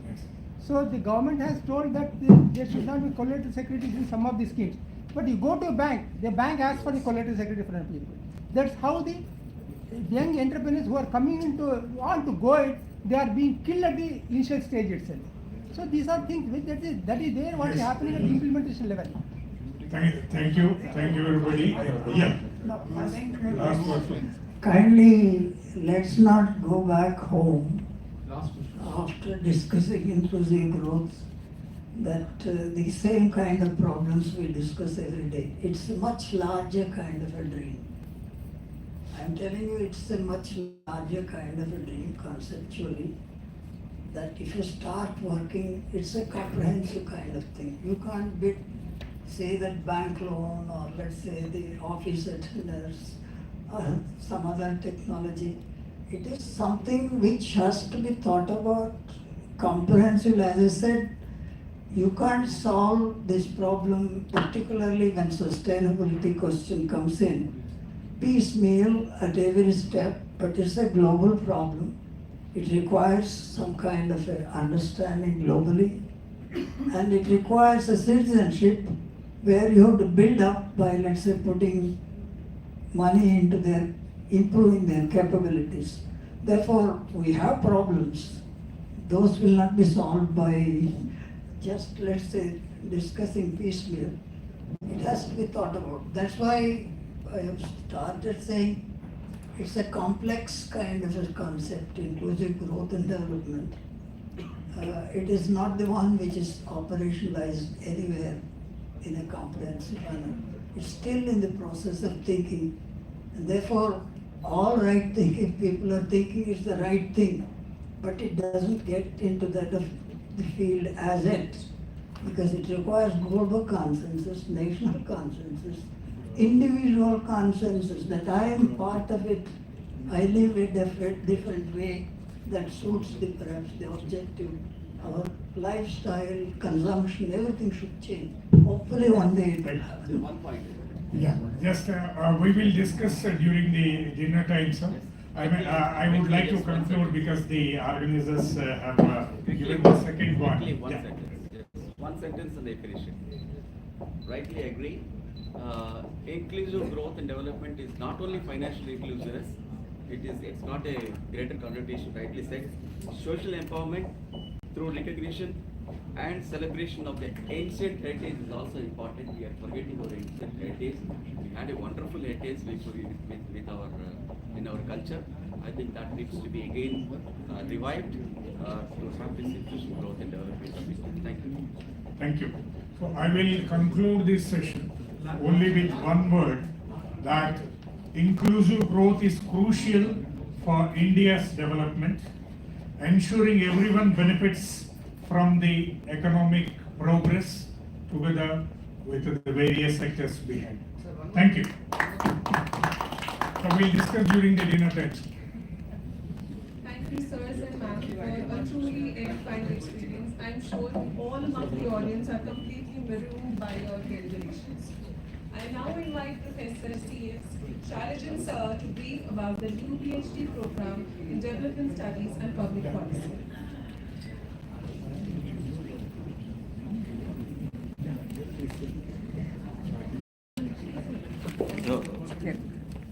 Thank you. I'll not take much time, only 1 minute only. So we have seen a number of challenges, issues, which needs interdisciplinary approach to solve such issues actually. So we need to have a interdisciplinary approach and support of the various stakeholders, academia, public policy professionals, industry, civil society, NGOs. Now, with the blessings of our Board of Management, our Honorable Vice Chancellor, Professor L.S. Ganesh, former Vice Chancellor, Professor Mahendra Reddy, Madam Sobarani, SSP, our registrar, Professor S. Vijayalakshmi, and all the faculty members of IFHE School of Social Sciences, IFHE Business School, and other schools of our IFHE. We are happy to announce that we have come up with a new PhD program in development studies and public policy to address all the issues which we are going to, which we have discussed today. When we are organizing such panel discussion or conclaves, we never stop with just a discussion. We take the feedback, whichever what we have discussed today, and from the delegates also, maybe through email also, and we used to introduce many courses for our MBA program or MA program or UG programs by taking the inputs. Now we are going to introduce this program by taking the inputs which we have already listed in our brochure also. We are going to release the brochure, and this will be communicated to all our stakeholders or those who are those we are attracting or we are targeting. Basically, this PhD program in development studies and public policy is for working professionals and administrators, because they come with rich industry experience, government experience, welfare programs. What are the impacts and evaluations of welfare programs? So we ensure that we will not stop with the discussion alone. We will take it action and implement it, and we are going to conduct major projects with the help of this PhD program. I seek or we seek your blessings for taking forward this program. Thank you very much.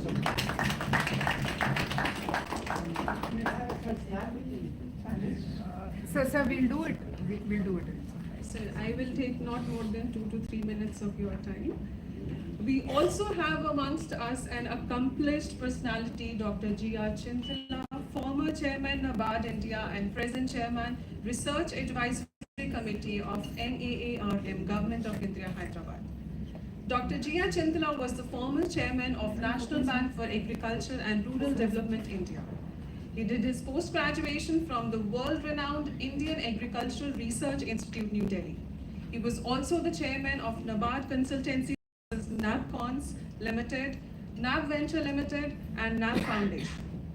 He's on the board of prestigious institutions like Institute for Rural Management, IRMA, DICGC, and on the advisory board of IIM Ahmedabad. Prior to taking over as chairman, Dr. Chintala was the managing director of Bankers Institute of Rural Development, Lucknow.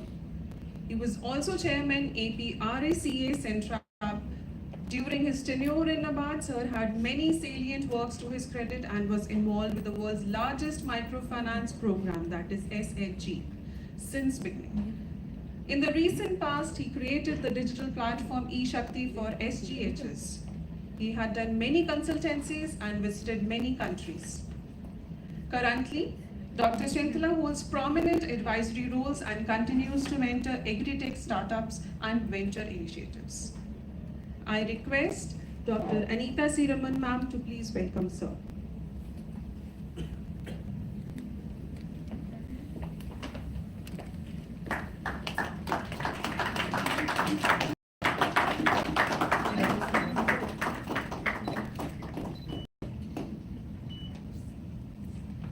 Sir, I invite you for the release of the brochure of the new PhD program in Development Studies and Public Policy. I also request Srimati M. Sobharani Yashaswi ji, Chairperson ICFAI Group, to join for the release of the brochure. Ma'am, please. Along with the panelists, if you could also join. I also call for Registrar Ma'am, Director ISoSS, Dean Sir, Director IBS, Professor C. Anita, to please be a part of the release.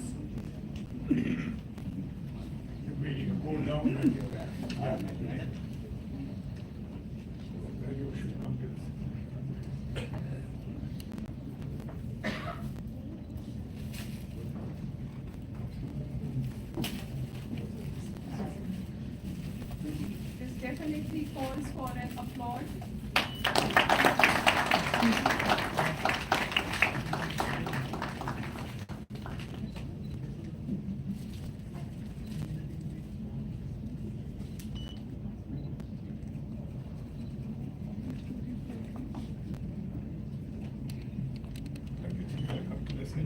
Excuse me. 13th year.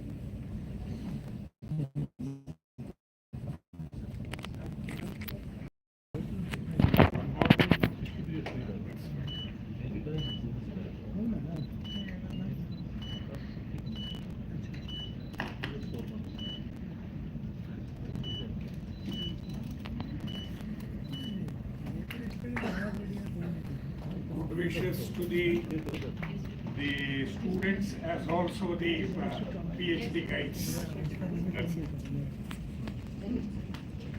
May I request Srimati N. Subharani Shaswiji to felicitate Dr. Jia Chintla with a token of gratitude. Would you like to come?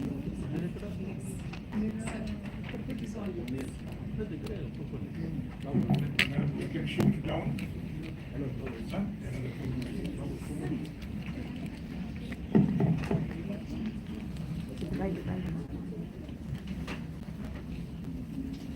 Good evening to all. Respected Ma'am SSV and other senior faculty members, deans of IFHE, the panelists on the dais, and also the audience. I know quite a few of them. And it's a really privilege for me to be here and maybe release the brochure of this PhD program. I was sitting all through in the panel discussion, and it was very fascinating to see really how the social problems are engulfing the whole of the nation. Not only nation, the whole world. Now, when I was going through the entire brochure, actually this was sent to me, and I was very impressed with the way the PhD program has been designed and the areas identified for research, the way the course has been organized, the pedagogy, and almost everything. So now, actually, after looking into the entire discussion, and also maybe by being the chairman of NABARD, because many of the times the people will be very easy to be critical of the government, but thing is, as Professor Sir was telling, it's very difficult to carry on very large programs to such kind of a masses of people, because we are the world's largest, maybe the population country. We have surpassed China. And if you look into the public policies, because what I feel is that this PhD is, if I really look in, because when I was listening to the entire thing, I was wondering that you have hundreds and thousands of topics for research. The way the research actually can be done, because I was not only because being an agricultural student and also the chairman of NABARD, and where we worked all through in the various parts of the country, and we had seen quite a lot of the world.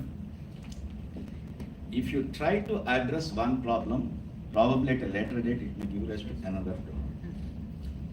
Many times people may not realize it, but take the case of population control. India, China got the independence almost at the same time, 1 year this way.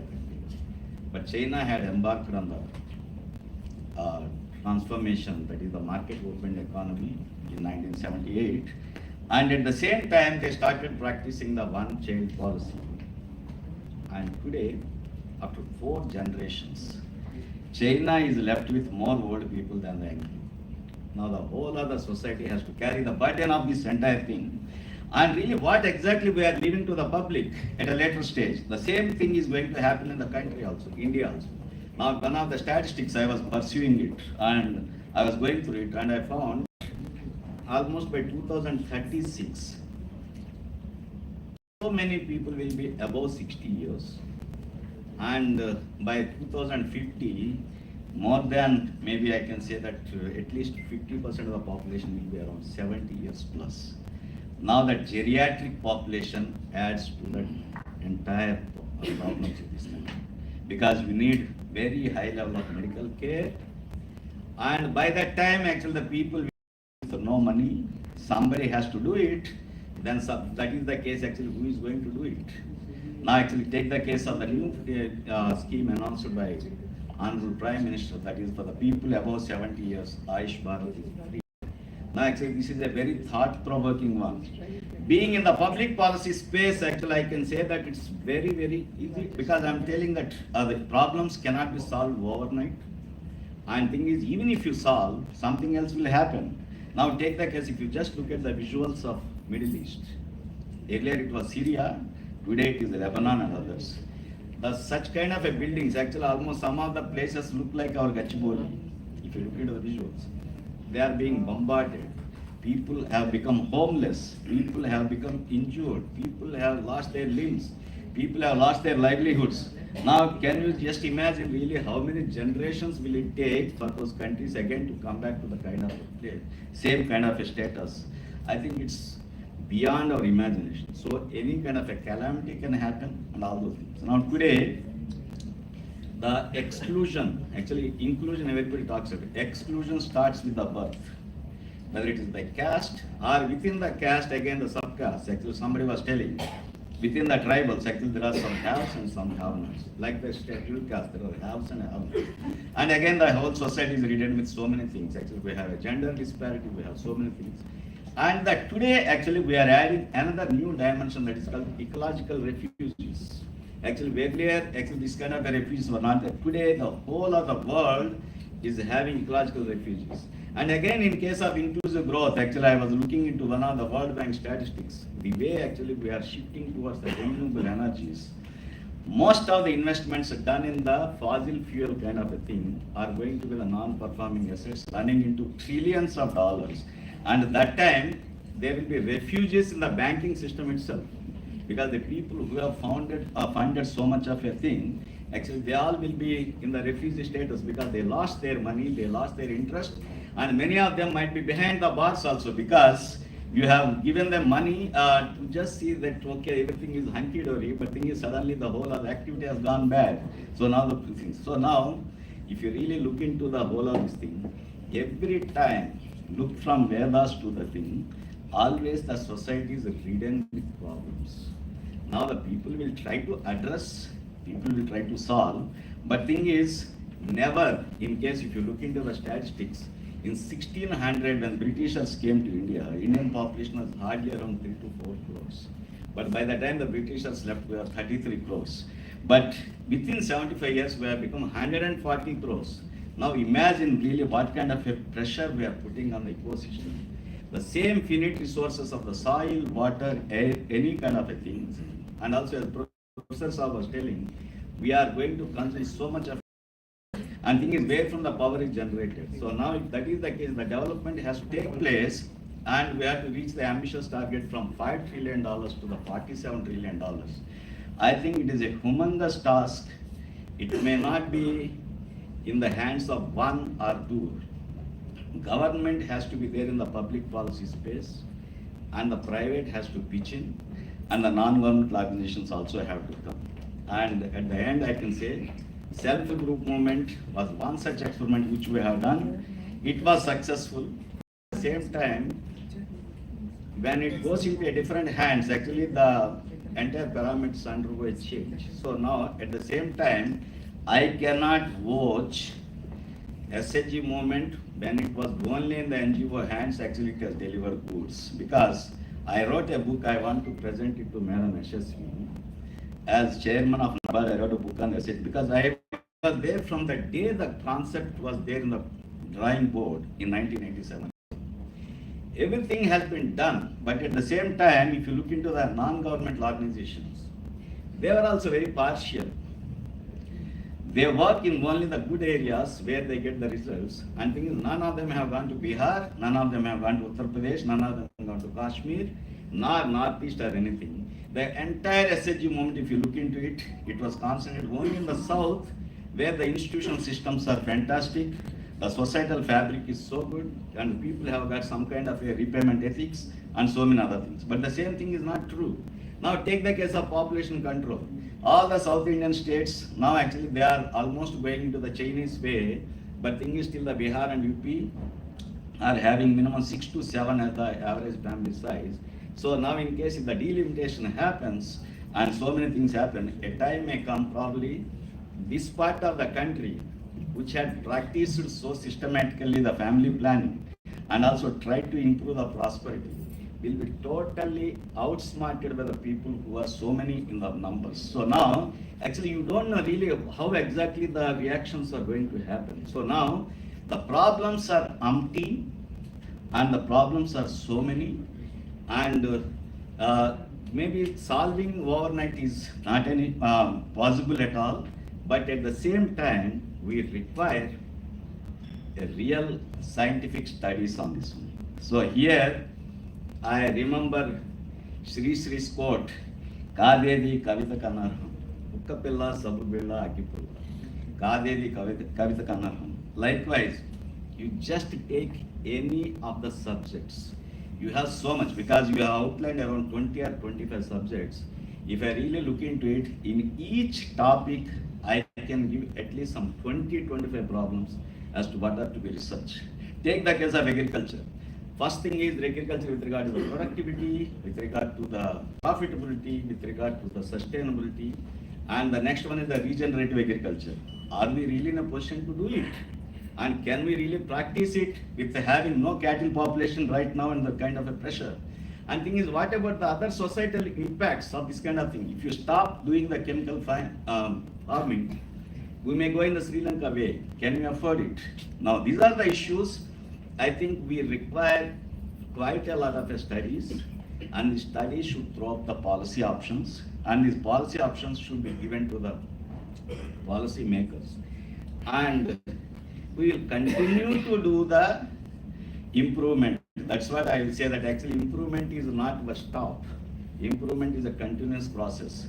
If you have achieved, because I still remember when I used to lecture somewhere in Senegal, I told that at one point of a time, even before 91 or maybe before 2000, whether it is India or anywhere, the young people were absolutely free. Actually, they say that till their graduation, they have no worries to do because somebody is giving the money and there are no aspirations also. But today, with the advent of internet, with the advent of YouTube, with the advent of thing, now that the thin line between the Bharat and India has gone, the same kind of an information everybody is getting. And the aspiration of the rural people have gone so much. And the Gen Z, actually people who are born after 97 already entered into the labor market. Many of them are having their own issues, really how to fend for themselves. What are the issues? So now, unemployment, underemployment, disguised employment, low wages, and at the same time very poor standards of living, and at the same time the increased burden of taking care of their elder parents. These are all the issues, I think, which we have to work on them in a very, very systematic way. I wish that though myself, G. Memon and K.V. Rao, we three are classmates. And we are from the public institution research, because where to do the research we used to be given money. Government used to give us a lot of money to do the research. But thing is, when I saw the catalog, you charge around 6.5 lakh rupees to do the PhD. So sometimes I wonder really how many people can afford to do such kind of a thing. So now I think, though actually as a private institution you cannot afford to give it, but at the same time, to get the better researchers, to some of them based on their capacity or the capability, you may have to offer some kind of a scholarships so that you will attract both maybe a reasonable and also the best. And that is going to give the institution a much better credibility. And I wish the ICFAI all the best in this research, because now sometimes we also wonder whether we also should enroll for the PhD. And really do this, because the kind of a insight we have got over a period of 40 years was so much, and sometimes actually we wonder really whether we have done enough. And I feel that one life is not enough to do all these things. But at the same time, it's a continuum. Let's all do it. Thank you for giving me this opportunity. I just want to present my book to Madam Yashasvi.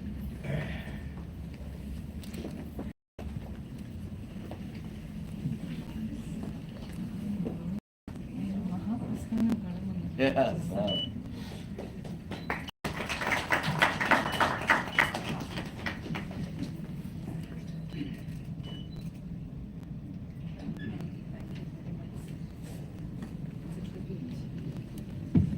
available for flights, sir? Yeah, it's there on the ground. Thank you, sir, for your valuable insights and thoughts. May I request Srimati N. Shobha Rani Yashasvi ji to felicitate Chintala sir with a token of gratitude from our side.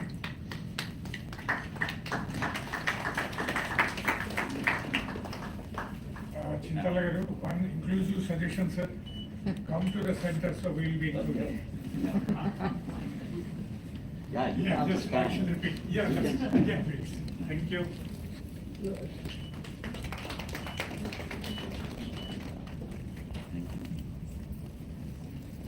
I invite Professor T.S.R.K. Rao sir to felicitate Ms. Anu Prasad.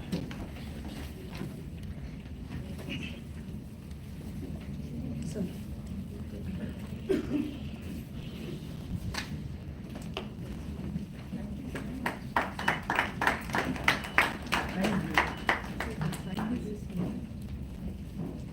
I now appeal Professor Radha Mohan sir to felicitate Mr. G.G. Menon.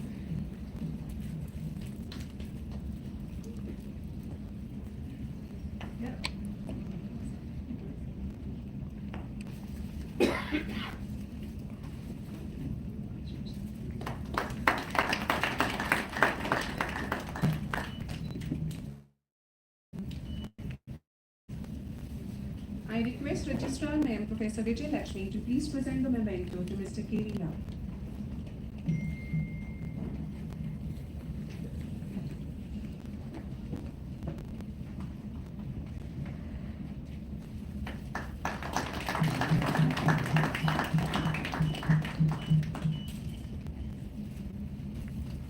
I invite Director IBS Dr. K.S. Venugopal Rao sir to felicitate Dr. Dilip Kumar Chekuri.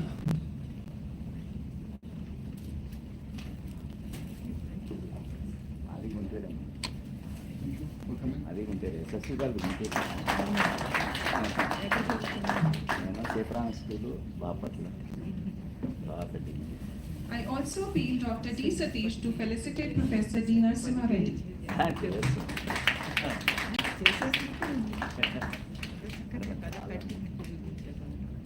చాలా work చేశాం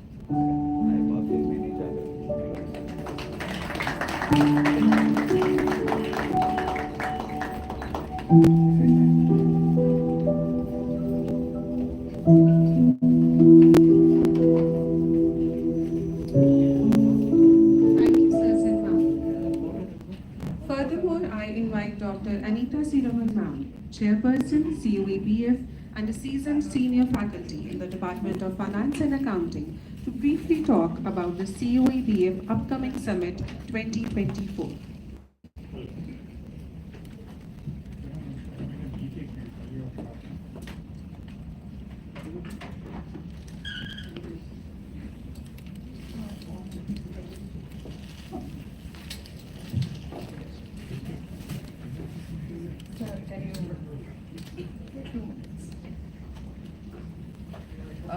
Distinguished dignitaries on the dais. Yeah, group photo. We will have it, sir. Yeah, right. Yes.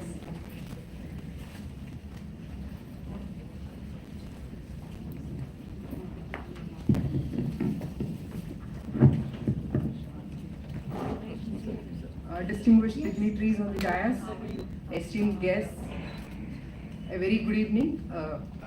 It's a great honor and privilege to be here before you to represent our team, the Center of Excellence in Banking and Finance. With your permission, I would like to take a moment to share insights about the center. CoEBF is the brainchild of our beloved Honorable Chancellor, IFHE, former RBI Governor Padma Vibhushan Shri Dr. C. Rangarajan sir. The center was set up with a vision to contribute to the thought leadership and be committed to the financial well-being of the people and entities in India and SAARC region. Since its founding, the center has hosted a variety of seminars with prominent industry experts and has conducted workshops and events on relevant topics in the areas of banking and finance. The center has hosted two flagship events, namely NPAs and its resolution in Indian banking, in November 2019 and Academicians and Practitioners Summit on Banking and Finance Edition 1 in November 2023, which deliberated on the issues related to ESG, FinTech, NGOs and NBFCs, which received a commendable applause. Moving forward, we at the Center are making a humble attempt to assemble the brilliant minds, innovative thinkers, and the change makers from diversified fields of banking and finance to exchange the thoughts. The forthcoming summit, APSBF Edition 2, we are planning to create a platform to integrate the academicians, policymakers, industry leaders, innovators, and the thought leaders to empower the stakeholders and facilitate a small possible impact. So moving forward, our team is excited to invite you all to participate in the forthcoming summit tentatively scheduled during the last week of November 2024 with the following themes, which is displayed there. The opportunities, inclusive growth, opportunities and challenges for NBFCs, a risk management framework for banks, a comprehensive approach, FinTech, providing sustainable financial services, ESG framework, the role of stakeholders and governance and sustainability. So may we solicit your participation to contribute to the summit, making the event a memorable one in our growth story. So to reach out, we also have ICFAI University Press, which publishes our two magazines, the Treasury Management and Portfolio Organizer. A few complimentary copies of these magazines are available. So may I request your contributions in view of articles, views, interviews and roundtables, or could be a part of your editorial board. Your insights and valuable expertise will help us make the industry and academia connect easily. So you could reach us out. The magazines are there outside. You could take it from the registration desk. So before we move on, I have one more responsibility to be interested. We have a surprise gift for the invitees. Generally we say return gift. So drawing inspiration from the quote, Tamasoma Jyotirgamaya, we at our institution have taken many initiatives to disseminate the knowledge and empower the stakeholders. One of such initiatives of IFHEs is Wise Views series, a leadership conversations held by Dr. Sudhakar Rao, the Director Branding Team, and Dr. R. Prasad, Director Academic Team. As we know, our beloved country is in the crucial path of transformation moving towards Vikasit Bharat. Various initiatives have been aimed to achieve this vision, often on improving infrastructure as we discussed by the panel, education, healthcare and innovation. So our country right now is having a vast potential and has the challenges to face, which is in the journey, and also has a lot of hidden opportunities from the challenges. So next 15 to 20 years are crucial in shaping our emerging economy. Here we have leadership conversations which could inspire the individuals from all strata and segments of the society by engaging these leaders from the diverse backgrounds who have been truly lived their lives and achieved a remarkable success in their personal and professional lives. So to foster this learning and inspiration, these dialogues provide a platform of sharing the experiences, insights and strategies that empower each one to embark on their journeys. So since 2021, the Wise Views series has completed 166 such conversations. Today it is 167th conversation which is being held through interactive webinars, and video recordings and text summaries are available on institutional web series. Many conversations have been done. Very prominent ones are by Dr. Devi Prasad Shetty Garu, Chairman Narayan Group, Dr. G. Satish Reddy, Scientific Advisor to Defense Minister, GOI, B.V. Lakshmi Narayana, Joint for Development Foundation, and many more to come. We had even included Mrs. Anu Prasad as one of the interviewees. So we are delighted to announce the publication of this book featuring the insights from Wise View Conversation as a token of appreciation and gratitude for being a part of this development journey. We are pleased to gift you this copy. This is available at the reception. We will be providing you with this.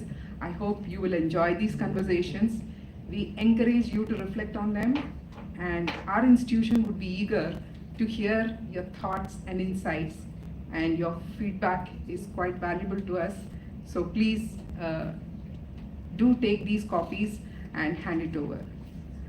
Now, last segment, I have to thank, just give me a minute so that I'm done with it. Between you and your dinner, I'm here.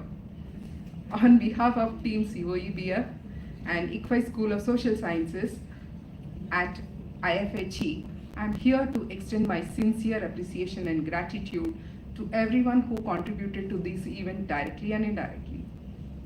At the outset, let me take this opportunity to express profound gratitude to Dr. G.R. Chintala sir, former Chairman NABARD and Chairman of Research Advisory Committee of NAARM, Government of India, for accepting our invitation, sir, to release the brochure and giving us very kind words, and probably we look forward for more such policy initiatives from your side to do our research. Thank you so much.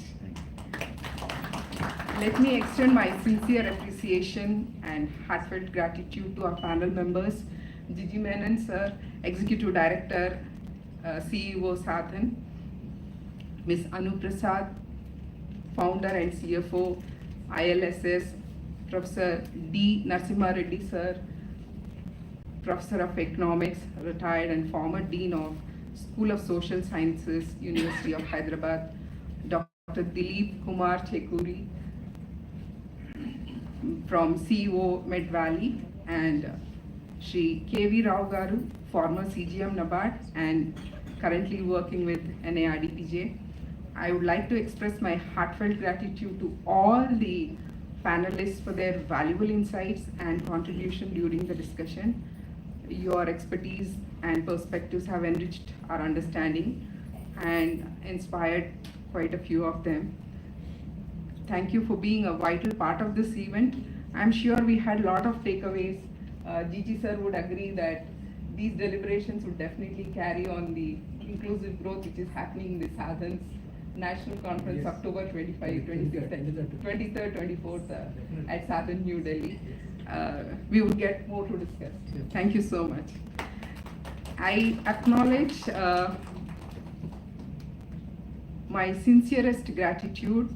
We have so many invitees and participants from various eminent companies. So I would wish to acknowledge the presence of the industry experts from NARDPJ, NIMSME, NABARD, Deloitte, JP Morgan, Wells Fargo, SBI, ICICI, HDFC, Telangana State Cooperative Bank, and the list goes on. So because of paucity of time, all the industry experts, invitees who have come here all the way, sparing your Saturday evening and that too during Dashera time, thank you very much. We are very, very honored to have you all here. Before we close, my sincere gratitude to our Chancellor Padma Vibhushan Shri Dr. C. Rangarajan Garu for his valuable guidance and continuous support. We are very deeply grateful for his guidance. A special thanks to Srimati N. Shobharani Yashasvi, Madam, Chairperson of ICFAI Group, for her unique, gracious presence and charming smile, which always motivates us. Thank you very much, ma'am. We extend our sincere gratitude and appreciation to Shri V.R. Shankara Garu, President ICFAI Group, and the Board of Governors of ICFAI Society for his unwavering encouragement and support, continuously believing us in the mission and giving us all the support that is required. Which is invaluable and which gives us the trust. Thank you so much, sir. We extend our sincere thanks to our spirited Vice Chancellor, always vibrant, Professor L.S. Ganesh, for all his continuous wisdom and support. We also extend our wholehearted thanks to Professor J. Mahendra Reddy Garu, former Vice Chancellor IFHE and Distinguished Professor, ICFAI Society, for unwavering support and wisdom. Thank you, sir. I take this opportunity to thank Dr. K.S. Venugopal, sir, Director IBS, for your continuous support and inspiring us, pushing us to the extent possible. Dr. Radha Mohan Garu, Dean, Executive MBA, and all the functional heads. Because of paucity of time, I'm not able to take their names. Thank you for your continuous valuable support. I also place my sincere gratitude to Dr. Sudhakar Rao Garu, the branding team, for providing us with the Wise Views copies, which we could be distributing to our invitees, and Dr. Sanjeev Datta, head CRC, for the digital support, and the entire team, branding team, and the media coverage. I also take this opportunity to thank our faculty, scholars, students who have taken out their valuable time to attend. And I wish to convey my special note of thanks to IFHE Director Admin and all the administrative team. Of course, our registrar ma'am is always continuously supporting us with a special smile and always encouraging us. Thank you, ma'am. And the special appreciation goes to Mrs. Lakshmi Prasanna, Arjun, Raju, Travel Desk, entire team who had meticulously helped us to make this function a smooth process, and thank you so much.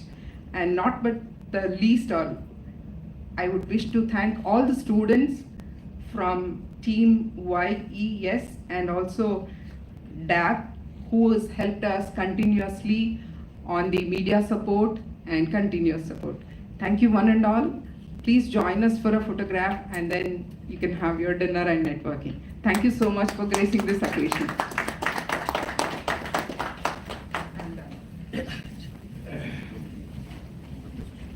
We can have a photograph.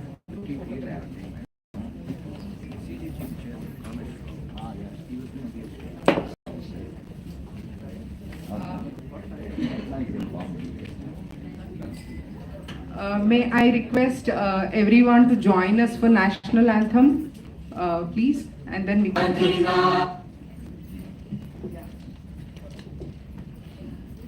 जनगण मन अधिनायक जय हे भारत भाग्य विधाता पंजाब सिंध गुजरात मराठा द्राविड़ उत्कल बंगा विंध्य हिमाचल यमुना गंगा उज्जल जलधि तरंगा तव शुभ नामे जागे तव शुभ आशीष मागे गाहे तव जय गाथा जन गण मंगल दायक जय हे भारत भाग्य विधाता जय हे जय हे जय हे जय जय जय जय हे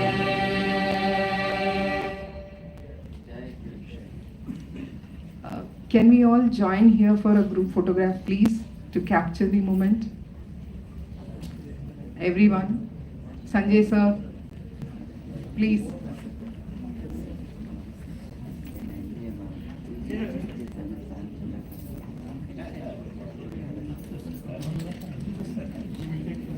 Shailajan sir.